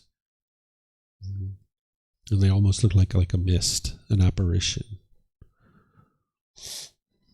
But if they don't have a form or anything physical, how can we see them? That's why I was saying they look like a mist. It's like like when you look at like a fog, there's no physical form for fog. It's just that you can see that there's fog because it's like almost like a whole bunch of little water droplets, right? Very micro water droplets, I guess. I think that's what fog is. It's the same thing for these beings, that it's almost like a bunch of little water droplets that some people can see. It's a formless being. There's no physical form, but some people can actually see them. What's that? Yeah, they can actually touch, and you can actually feel sometimes on your body. Sometimes, yeah. When I came here to Chiang Mai to live, I rented a house because it was a good price for this house. But then I discovered I'm living next to a Buddhist crematory, and almost every day they burn dead bodies in this crematory. And now I understand that the price for this apartment was reduced because of that. Because a lot of Thai people, they believe that ghosts will cause some harmless to their life. They don't want to live near those type of places. Yep. But see, if you have the understanding of the natural law of karma, you would have no worries about that, because those beings, whether they're in the hell realm, animal realm, afflicted spirit, human realm, or heavenly realm, you're not going to experience any harm if you're not causing harm. But when you don't understand the natural law of karma and you're just kind of making your way through the world with the unknowing of true reality, the ignorance, you won't understand that, and something like that will scare you. Right? Someone will be scared and they will have fear about that. But for somebody who understands the natural law of karma, that they're not causing any harm, they understand no harm's coming to them. But not everybody understands that. So that's why, in a society like this, even a Buddhist society, they don't necessarily understand the natural law of karma to the level of depth that the Buddha is teaching it, because not everybody is studying it formally like this. So there's still a lot of belief and superstition within the Thai population. So it's understandable that people wouldn't be interested to stay there. But if you understand the natural law of karma, you can get a great deal on an apartment. You can have no problem living in a place like that. I'd have no problem living there. I knew a monk from Thailand. We met in Ukraine, and he told me a story that when he was a monk here, but not here in Chiang, his abbot gave him a quest. He said, "Here is the tent. You should go to this particular place where a lot of people were buried or burned, I don't know, and you should stay there for 3 days, like with a tent, to practice something." And he said, okay, I can do it. But all the other monks all around him was looking at him like, "Oh, are you mad? You're going to this place. There is a lot of ghosts. They will kill you or something." But because of this monk is Ukrainian, and he have another cultural mind, and he understands, he thinks so that ghost is not real, because in our culture we don't even believe in it like Thai people do. So I wonder, is the scientific view on this particular moment about the ghosts, for example, can be helpful, or it's not helpful? It's important to know that they're actually true. They're actually real. I've seen ghosts before. I wasn't scared, but I've seen ghosts, so that's how I know that they're real. I've independently verified each of the 5 realms. That's why I teach it. I don't teach anything that somebody told me. I only teach you guys the things that I independently verified for myself and I know to be true, and it led to the mental state that I'm currently experiencing. So I know that the afflicted spirit realm is true.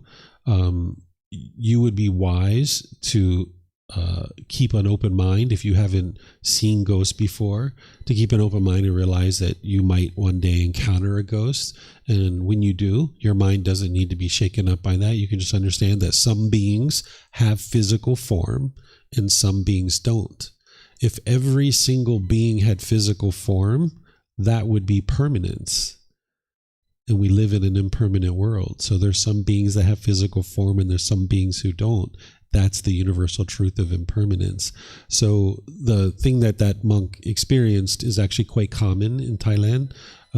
They will have monks to go do that because you need to overcome your fear of these kinds of things. So that's part of some monks' training, to go sleep at a cemetery. And you're not going to encounter anything harmful if you are making wise decisions. If you're not causing harm, harm will not come to you. That's the natural law of karma. But the afflicted spirit realm is true. It's real. They exist.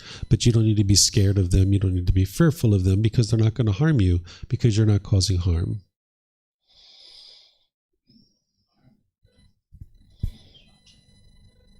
Yeah, but that's a decision, right?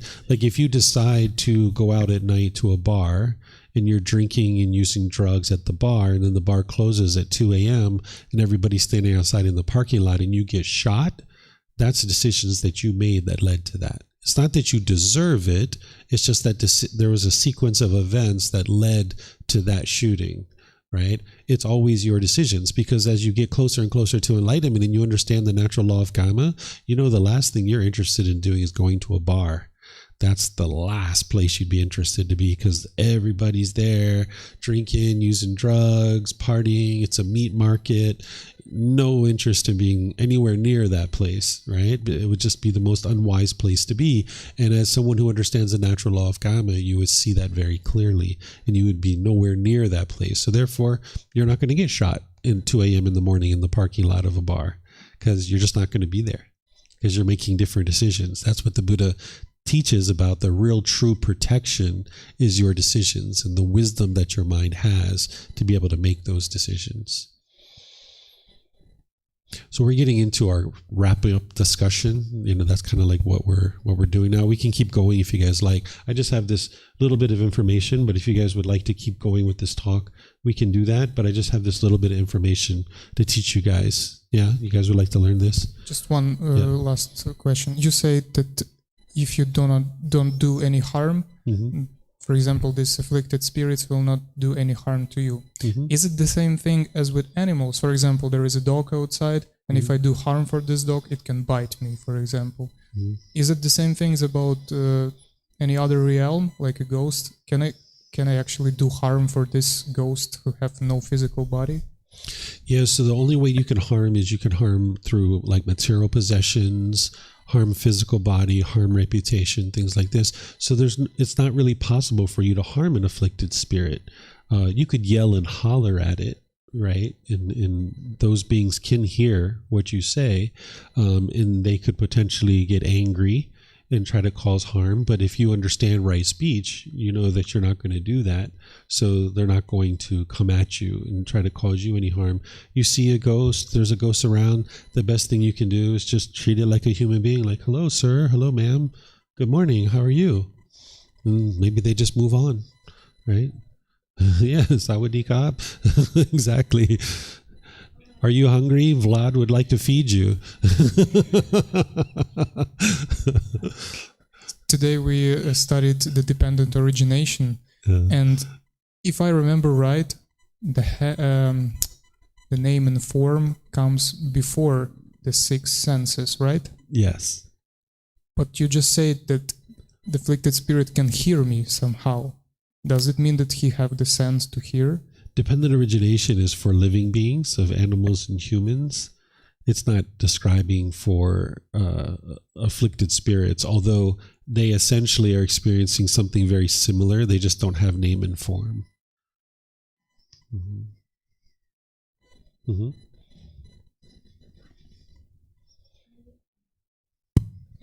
I would like to know more about this, but well, maybe after that, because it's interesting what we are talking now.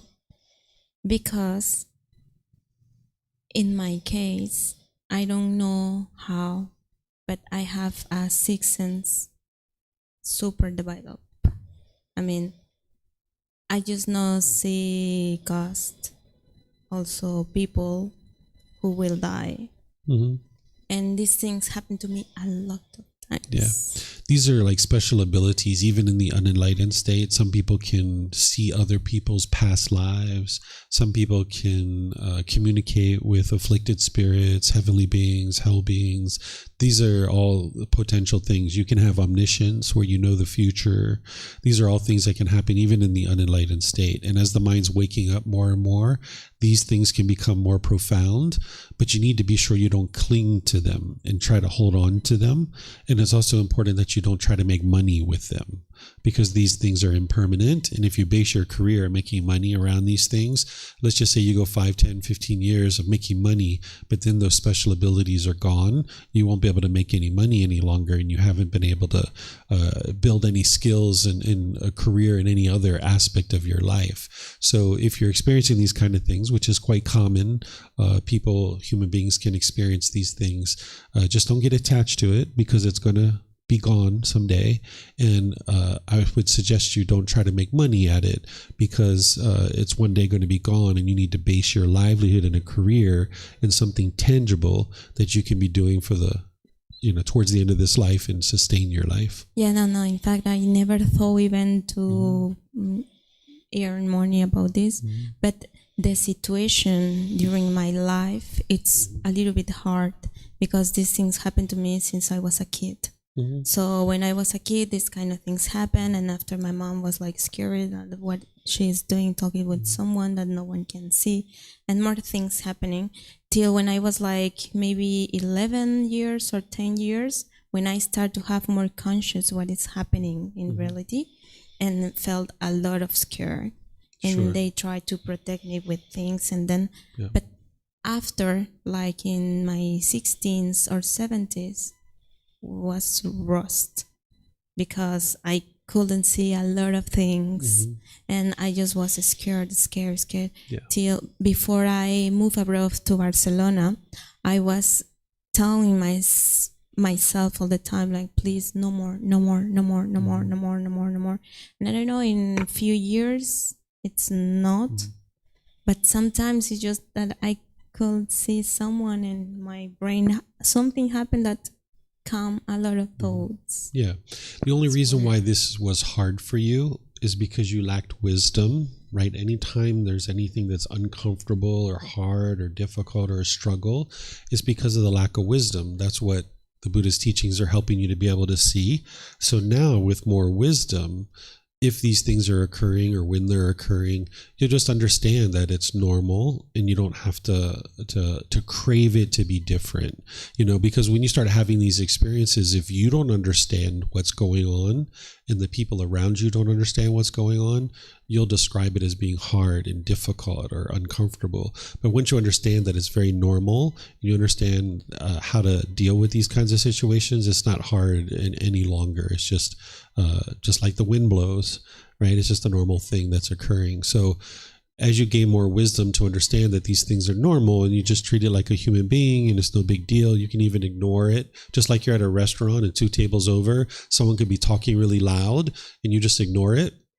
You can do that with a human being. Well, you can do that with a ghost too, with an afflicted spirit. You can just ignore it if that's what you would like to do, and just go on with your day. So when people don't understand the natural law of karma, and they have fear that arises because of these things, they really struggle with these things. But the more you learn about these teachings, you can get to the point where it's not difficult, it's not hard for you anymore.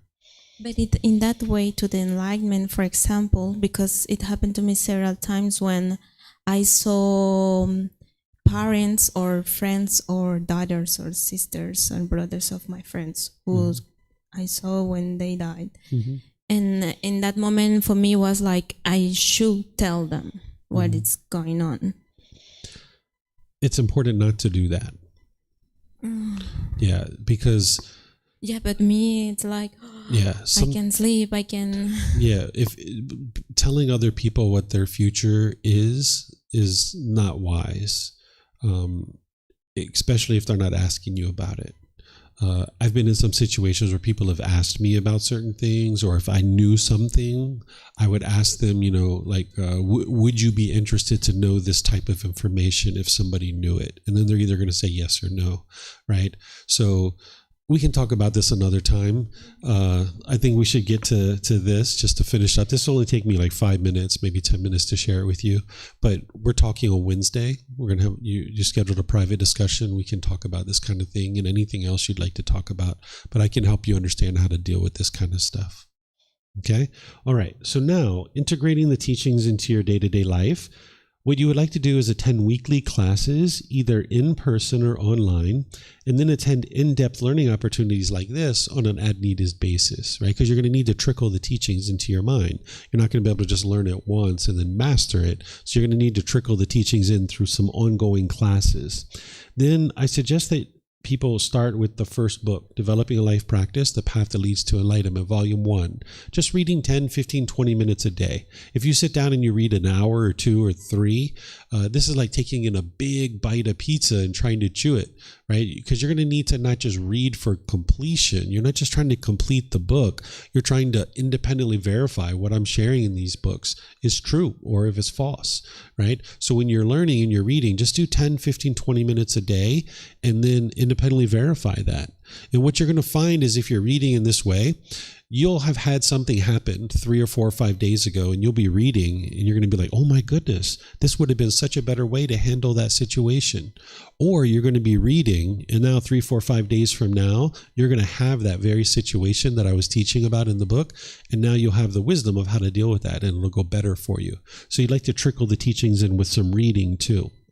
Then you would like to practice generosity frequently. This is part of what's called the way of practice. There's 3 things that the Buddha taught that you would like to do every day, and you would like to do it frequently. The first one is you need to practice generosity every day. You need to be practicing some amount of generosity. And generosity doesn't mean that you're giving money necessarily. It's your time, effort, energy, and resources. So if you're going into a store and you notice there's someone behind you, you can hold the door and let someone in go before you, right? That's generosity. But you need to be sure you're doing it without any expectation of anything in return. Because if you're standing there expecting them to say thank you and they don't say thank you, you'll be frustrated. You'll be irritated or annoyed. Or say you're going to the market and you're buying yourself some mangoes. Well, you know your neighbor likes bananas, so just take an extra 1 minute and toss a couple bananas in there and buy those for your neighbor, right? Or say you're walking down the street and someone drops their wallet on the ground. Sir, ma'am, you dropped your wallet. This is yours. That's generosity, right? So you'd like to be frequently giving and sharing your time, effort, energy, and resources. If it's a matter of giving $500 once a year to an orphanage or giving $1 a day, the $1 a day is going to be more impactful because you're having to let go more frequently. So you'd like to be frequently practicing generosity. And anytime you see your mind is attached to something, practicing some generosity with that thing will be helpful. Like if you take your clothes out of the washing machine and you see they're ripped and torn and you get upset and frustrated, that's because you're attached to your clothing. Start practicing some generosity and give some away.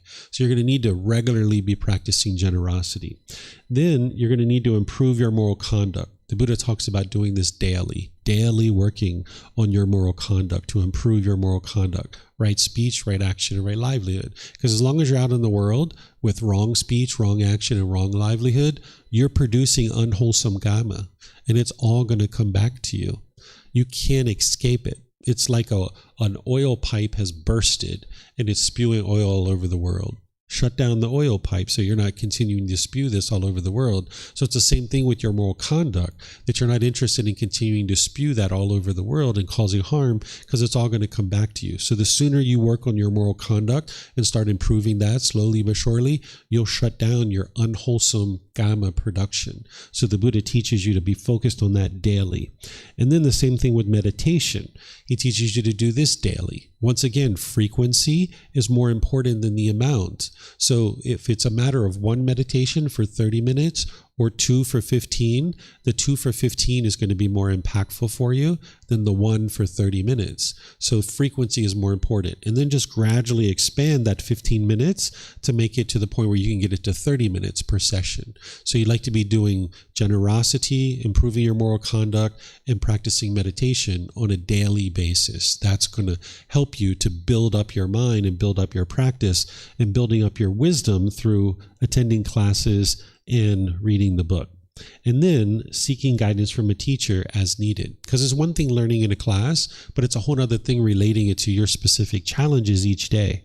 When you're having conversations with your parents or your siblings or your boss, or you're meeting some big situation, you're going to need help at different times. So feel free to reach out and get help. You can get help in 4 different ways. You can ask questions in a live class. You can post in our Facebook group and I will help you. Nobody else is answering those questions. You can send me a private message and I'll answer you. I'm on email, WhatsApp, Line, Facebook Messenger, WeChat, all of these things, Instagram. Or you can schedule personal guidance, either in person or online. You can schedule with me. We'll meet in Zoom if you like. So these are the 4 ways that you can get personal guidance, and you're going to need that because all of this stuff is taking in the content, right? This stuff is the practice, and now you're going to need guidance. You're going to need to repeat this process. So while it's learn, reflect, and practice, while you're practicing, you're not going to practice perfectly. So you're going to have to jump back over to the learning and the reflecting and the practice, and you're going to need more learning, practice, right? You're going to need to go through this process. right? So this is how you integrate the teachings into your day-to-day life. In terms of a continued support, you can get books, audiobooks, videos, podcasts, and quizzes. It's all available at no cost from our website. You can go there. We have in-person and online classes, courses, and retreats, which again is all available from our website. And this is all available at no cost for you. You can get access to all these things. We have 2 ongoing programs. One is called the Group Learning Program, which is a 7-month program that we go chapter by chapter in this book over 7 months. Every Sunday, I do a talk on the chapter, and then on Wednesdays, we do meditation, and I open up to questions. And even on the Sundays, I open up to questions too. But in a 7-month period, we go through the entire book, right? So this repeats every 7 months. And you can start it at any time. You don't have to start at the beginning. But we recently restarted it, so now we're in chapter 8 of the book. So you guys could easily go into the group learning program each Sunday and Wednesday. I teach that at 9 a.m. here at the temple, and I live stream it. And then I teach it at 9 p.m. from my house, and I live stream that. There's just no live audience at my house. And then if you can't make the live class, you can watch the recording because it's on YouTube, Facebook, it's on our podcast as well. Then there's the Words of the Buddha, the Pali Canon and English Study Group. That's where we go through volumes 2 through 13. It takes us about 1.5 years to go through all those volumes. And we're going to be restarting that in January of this year. And again, you can start at any point that you like. We're in volume 11 now, which is titled The Realms of Existence. We're just about finishing that up in another 5 weeks or so. So that's where we are in that program, but you can really start it at any time. And that meets on Saturday at 9 a.m. and 9 p.m. 9 a.m. here, and then I do it from 9 p.m. And I do it in these 2 times so that anywhere that you are in the world, based on your time zone, there should be a available class for you that's live. And where you can't make a live class, there's the recordings available. Then you can get personal guidance, either in person or online. If you're in person, we're in the same town together, you can just schedule by reaching out to me and we can schedule a time together. And if you'd like to meet online in Zoom, you just go to our website and there's a little app there for you that you can schedule. It'll show you times that are available within your time zone, and then you can just schedule there and it'll notify me and we'll meet in Zoom. And then we have this Facebook group that you can join where people like to ask questions in there. It's kind of like an online classroom, and I'm the only one who answers the questions. And sometimes people like to get into this Facebook group and read other people's questions, and then they read the answers that I give and they learn from that. Like here, when you guys are asking questions, other classmates are learning from that.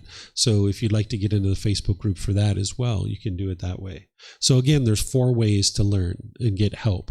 You can ask questions in live classes, you can post in the Facebook group, you can send private messages, or you can schedule personal guidance. And it's all available to you at no cost. All the times, no matter whether I'm teaching here or anywhere else in the world, whenever people invite me to go teach somewhere, I make sure it's available at no cost. So no matter where you are, you can always come and learn with me. No matter where I am, you can join the classes at no cost. Okay, so this is the continued support and continued learning. Any questions here? No? Okay. So these are the times of the group learning program and the Pali Canon and English Study Group. And then that brings us to the closing group discussion, which we pretty much have already been having. So do you guys have any remaining questions that you guys would like to ask? Yeah? Okay.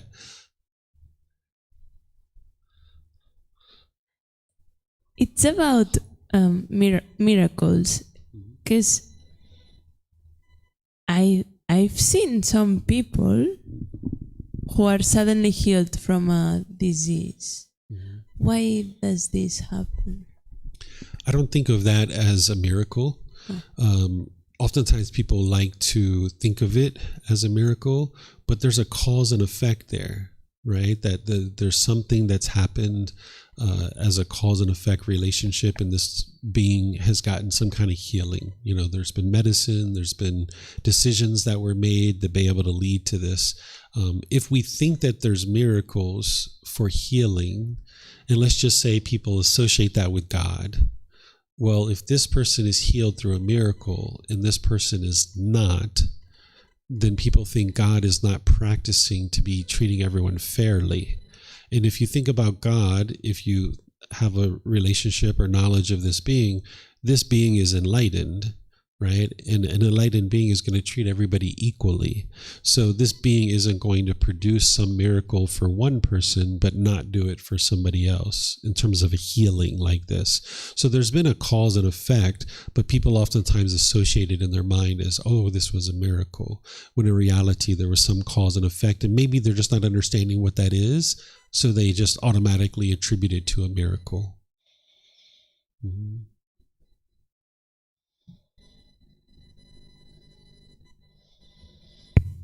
You just referred to a God as enlightened being. Mm-hmm.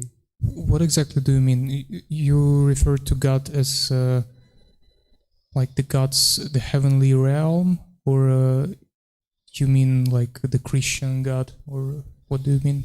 So there's only one God, and it's the supreme being.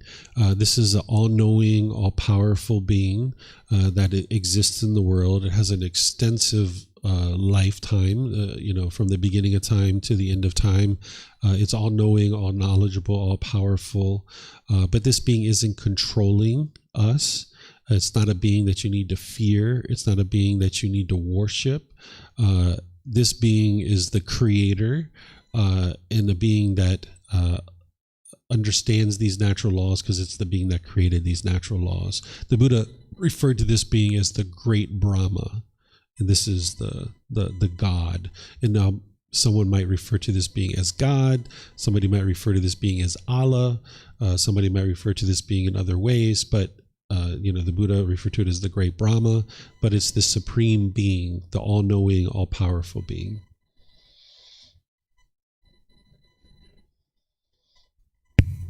I remember one particular sutra about Brahma, and in this sutra, Buddha was explaining how he was going to the heavenly realms and further and further and further, asking all the gods the same question. Mm-hmm. And I think the question was, where does the four elements eliminating without any tails, mm-hmm.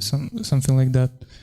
And he was going further and further to the heavenly realms, and eventually he got to Brahma and asked him this question, where does the four main elements eliminating without any tails? It's my translation, because I read it in Russian. Mm-hmm. Maybe English translation is a little bit different, but he asked him this question, and Brahma said he just don't know. It wasn't the Buddha that was doing that. It was another being, and this other being apparently went through all these gods and asked the question, and this being reported that the gods didn't know, so this being was coming to the Buddha and asking the question of where do these four elements cease to exist without remainder. Basically, what this being was asking is, how do we get to the end of the cycle of rebirth? Because the four elements is the physical body, and what this being was interested in is, how do we get to the end of the cycle of rebirth? And this being was reportedly asking all these gods, and the gods didn't know the answer, so they came to the Buddha and asked the Buddha, and the Buddha knew the answer. So that's what's reported in the discourse. But whether that actually is true or not, I don't know. I wasn't there. That particular being that said that he had went and asked all these gods, not quite sure how that being would have done that, but surely a Buddha is going to know the answer to that question. It's very clear of what leads to the ending of this body in the cycle of rebirth. Okay, I understand that maybe this particular sutra is not like what really happened. Maybe it was the latest change in the Pali Canon. I don't know this, but in this particular situation, we have like two options to think logically. If it's really happened, and he asked the Brahma how to enlighten, what is the way to enlightenment, and he say like, I don't know. It should mean that the Brahma is not enlightened being. It's the first option. The second option is, if this situation never came up, my question in this particular option is that I haven't seen any other sutras where Buddha is talking about the Brahma more like in details. Maybe you can refer to some so I can see it. Yeah, I can share with you the discourse where the Buddha calls the Supreme Being the all-knowing and all-powerful. And of course, this being is enlightened because the Buddha describes it essentially the all-knowing, all-powerful being. But if you ever have interaction with this being, and this being actually guides you, which is what this being is capable of doing, you'll know that this being is enlightened and how knowledgeable and how much wisdom this being has. That's where you don't rely on the text. You don't rely on the discourses. The discourses point you in the direction to being able to understand for yourself. But the text isn't the end of your wisdom. That's not, the text isn't the wisdom. The text is pointing you in a direction to be able to find the wisdom for yourself. So these texts, as we've been talking, in some cases, of course, they're accurate and they're going to help you to be able to see exactly what is true, but you still need to verify the text through your own practice. But in some cases, you're going to see that there's certain parts of the text that aren't accurate, and you'll know that for yourself too. You'll know the wisdom of that. So you shouldn't look at the text as the end all be all, because that's not where the wisdom is. The text is just pointing you in the direction to be able to cultivate the wisdom. But I'll let you see in the book series, I'll help you to find it, where the Buddha talks about the Brahma as being the all-knowing, all-powerful, because then you at least see the text. But that isn't where you're going to cultivate the wisdom to know the truth on that topic. Where you're going to know the truth on that topic is, okay, the text is pointing to that and calling the all-knowing, all-powerful. But now when you have interaction with this being, should you ever have interaction with this being, and you see the wisdom that that being has, you'll know that that text is true.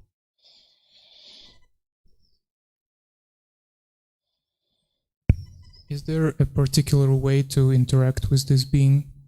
Yes.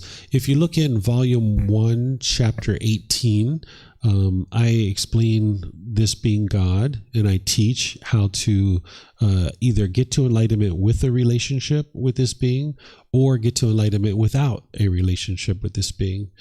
So if you read that first, that'll help you to get started, and then you can let me know what questions you have by first reading the book. And then I've done many discourses where I've taught that chapter because it's part of the group learning program. You can watch one of those videos, and then that would be a good time to talk about it rather than me explaining it all to you here, because that chapter will help you get started, and then the class that I taught will help you to understand from there, and that might be all you need. But if you need anything beyond that, just let me know and I will help you. The last question about this being is, you said it is a creator of the world, right? Mm-hmm. I say it's the creator of the world. The Buddha does refer to him as the creator, but when the Buddha has a creation story in volume 11, I think it's chapter 57 or 58, the Buddha has a creation story of how the world was created. In that creation story, he doesn't mention Brahma or God, but at another part in the Pali Canon, he mentions Brahma as the creator. Oh, I just thought that dependent origination is like a creation story, or not? That is how beings come in and out of the world. That's not how the world was created or how these natural laws were created. It's how beings come in and out of the world. It's a natural law that's functioning, and beings are coming in and out of the world. Okay, I see. And thus this God, this supreme being, I mean, because we have the natural law impermanence, does it mean that even this being is impermanent, right? Yes, the Buddha also describes him as being impermanent, and you know that this being is impermanent because this being isn't living outside the natural laws. This being is inside the natural laws. They are still impermanent, but they have an extended lifespan from the beginning of time all the way to the end of time. So it's not the same lifespan as us. You know, this being has enormous amount of lifespan, but they are ultimately impermanent. You also mentioned that because of this being is creator, he created the natural laws, right? Yes. So he created the natural law of impermanence. All the natural laws, yes, and the natural law of impermanence too. And if he himself is impermanent, does it mean that he will die someday, like vanish, and another being like him, like supreme being, will create the new natural laws and the new existence? Or? I don't know that we could say that this being's going to die because it's a formless being, but its lifespan will come to an end. Whether there's going to be anything after that or not, that would be speculation. And the Buddha teaches that speculating about the world will just lead to madness and frustration. We can't determine whether that's going to actually happen or not, and it's better to not try to speculate about it because it would lead to madness or frustration. Instead, just focus on you getting to enlightenment in this life, and that's what's going to create the peace and the joy in your mind. So whether something's going to come after the current God that we know of, there's no way for us to know that at this time, and it doesn't impact your ability to get to enlightenment. Mm-hmm. Any other questions? My father expresses very often the desire to receive euthanasia in case that he loses his mind. If he has Alzheimer, he says he doesn't want to be here in this condition. Mm-hmm. What could I do to help him eliminate this craving? With parents, the best thing to do is start them in the same place that you needed to start, which is the universal truth of impermanence, discontentedness, non-self, the Four Noble Truths, because you're not interested in just stepping in and saying, Dad, that's a craving, that's going to lead to rebirth, that's going to lead to discontentedness, because they're not going to understand it. They need to start with a foundation and gradually build from there. So like yesterday when I was talking about sending links or sending a book, I think you were here, those same kind of things. Like you would just lightly try to help them. And ultimately, if they're not interested in learning the teachings, then you just understand like, okay, that's what his thoughts are and that's the decision that he's making. And you just need to be comfortable with that's his decision. He's going to experience the results of that. And if you're experiencing any discontentedness or uncomfortableness with that, that means you just need to eliminate your attachment and your craving and wanting him to be a certain way. So you can send a link to help him get started, here and there. But after you do that 2 or 3 times, if he doesn't step forward, just move on and understand that, okay, you tried, but this was his choice to not move in this direction towards the teachings. Understood. Mm-hmm. Although if the doctor, this may not happen, but if the doctor asked me and my sister at that moment what to do, we should tell him yes. If it was me, I would say his decision is that he would like to do this. My decision is I'm not interested in participating in that. So I'm not making that decision, but his decision was he would like to be euthanized. Okay. And I'm not participating in that decision because you're not interested in contributing to that decision, because that would be your gamma now that you would be involved in that. Mm-hmm. Thank you. And what you might ask your dad to do, so you don't even have to be involved to that level, is ask your dad to write some kind of legal document that he puts in place while he's still coherent and still alive, so that way it's a matter of that document going into the hands of the doctor and you're not even involved in that. Because that way you won't feel any guilt or shame or fear if it happens. You weren't involved in it whatsoever, so you don't have to take any guilt or have any shame about anything, because that's typically what will happen. One of the aspects of the unwholesome karma that you experience as a result of contributing to euthanasia is that oftentimes the person will feel guilty and shameful after the fact. So if you contribute to the decision, there's the potential that your mind will experience guilt or fear or shame. But if you don't contribute to it and you just set it up in this way, then you can be, hands-free. That it's not something you've contributed to. Mm-hmm. Keeps everything clean. Yep. Okay, so I think we already had our closing discussion, so I don't know that we need to have anything more. So it's 4:15. I'll just end this whole week of learning in this way by first just saying thank you guys for being interested to learn. Thank you for your questions. Thank you for your investigation of the teachings. That's what a teacher that is guiding students to enlightenment would be interested in, is their students investigating the teachings and digging into them and really thinking about them. And that's what I can tell that you guys have been doing over the course of this week, is you've been really interested to ask questions, and you're not believing the teachings. You're asking questions to investigate them. That's what the Buddha taught his students to do, is investigate the teachings. So if you keep doing that in all your pursuits, it will lead to the cultivation of wisdom, and there's the very real possibility of it leading to your enlightenment. So that's wonderful that you guys choose to do that, is continue to investigate the teachings. Next, I would like to thank you for any generosity that you've practiced with me while you're here. There were students this week that brought me drinks, that bought me food. You might have put some donation in the box or something like that, or you might have cleaned a bathroom or taken out some trash or something like that. All of that is generosity that you're choosing to practice based on your own choices, and it's helping other people to get access to the teachings. It's not for me, it's for the community, to be able to help the community to be able to have a great place to come and learn. So I'd like to thank you for your generosity that you might have been practicing this week. And just know that I never have any expectation that students will practice generosity, but I'm always very appreciative when they do. So thank you for anything you've done to contribute to me being able to share these teachings with you and countless other people, even beyond today.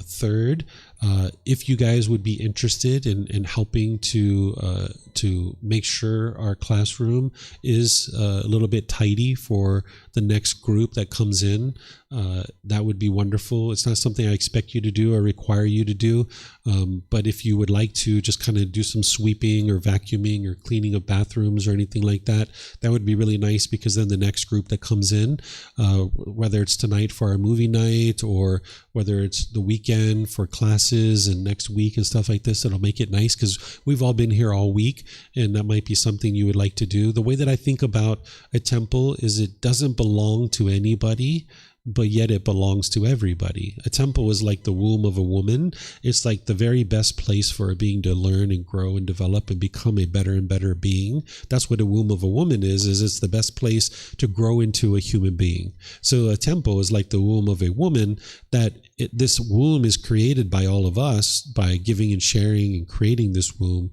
but then we get to enter into this womb and grow and develop, and it's the very best place to learn and grow and develop. But that womb only gets created by all of us choosing to do that. So the Thai people have created essentially a mental health network all throughout their country that people can enter into and exit out of without any expectation of anything in return. But that mental health network, that womb, is created by all of us.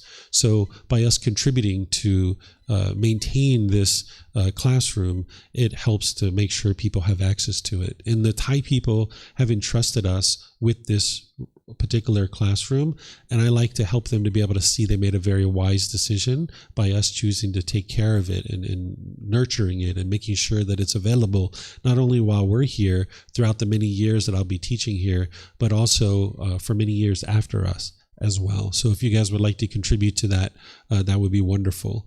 Again, no expectation, but it's something that we can maybe do as we finish up our time together this week. And then lastly, I'll just reiterate, which I've already shared, is if at any point you guys need any help at all, you're always welcome to reach out to me. I'm here to help each and every one of you, whether you're here at the temple or online. You guys are always welcome to reach out. I'm here to help you, because getting to this enlightened mental state is the very best thing you could ever do for yourself, those close to you, and all of humanity. Because by you getting to enlightenment, you're no longer going to be causing harm in the world. Right now, if your mind is in the unenlightened state, there's a certain amount of harm that you're causing in the world without you even realizing that, right? So by you getting to enlightenment, it's the very best thing that you could do for yourself, those close to you and all of humanity, because you're not going to be causing harm in the world any longer. So if there's anything you need from me ever at any time to help you to get to this enlightened mental state, just reach out to me and I'm here to help each and every one of you. So as I mentioned, we have the movie night tonight at 6 o'clock. You guys are more than welcome and invited to attend. And if I see you there, great. And if not, have a very lovely and wonderful rest of your evening. Thank you all for a great week. And perhaps I'll see you guys in the future. Okay? Sawadee Kap. Sawadee Kap.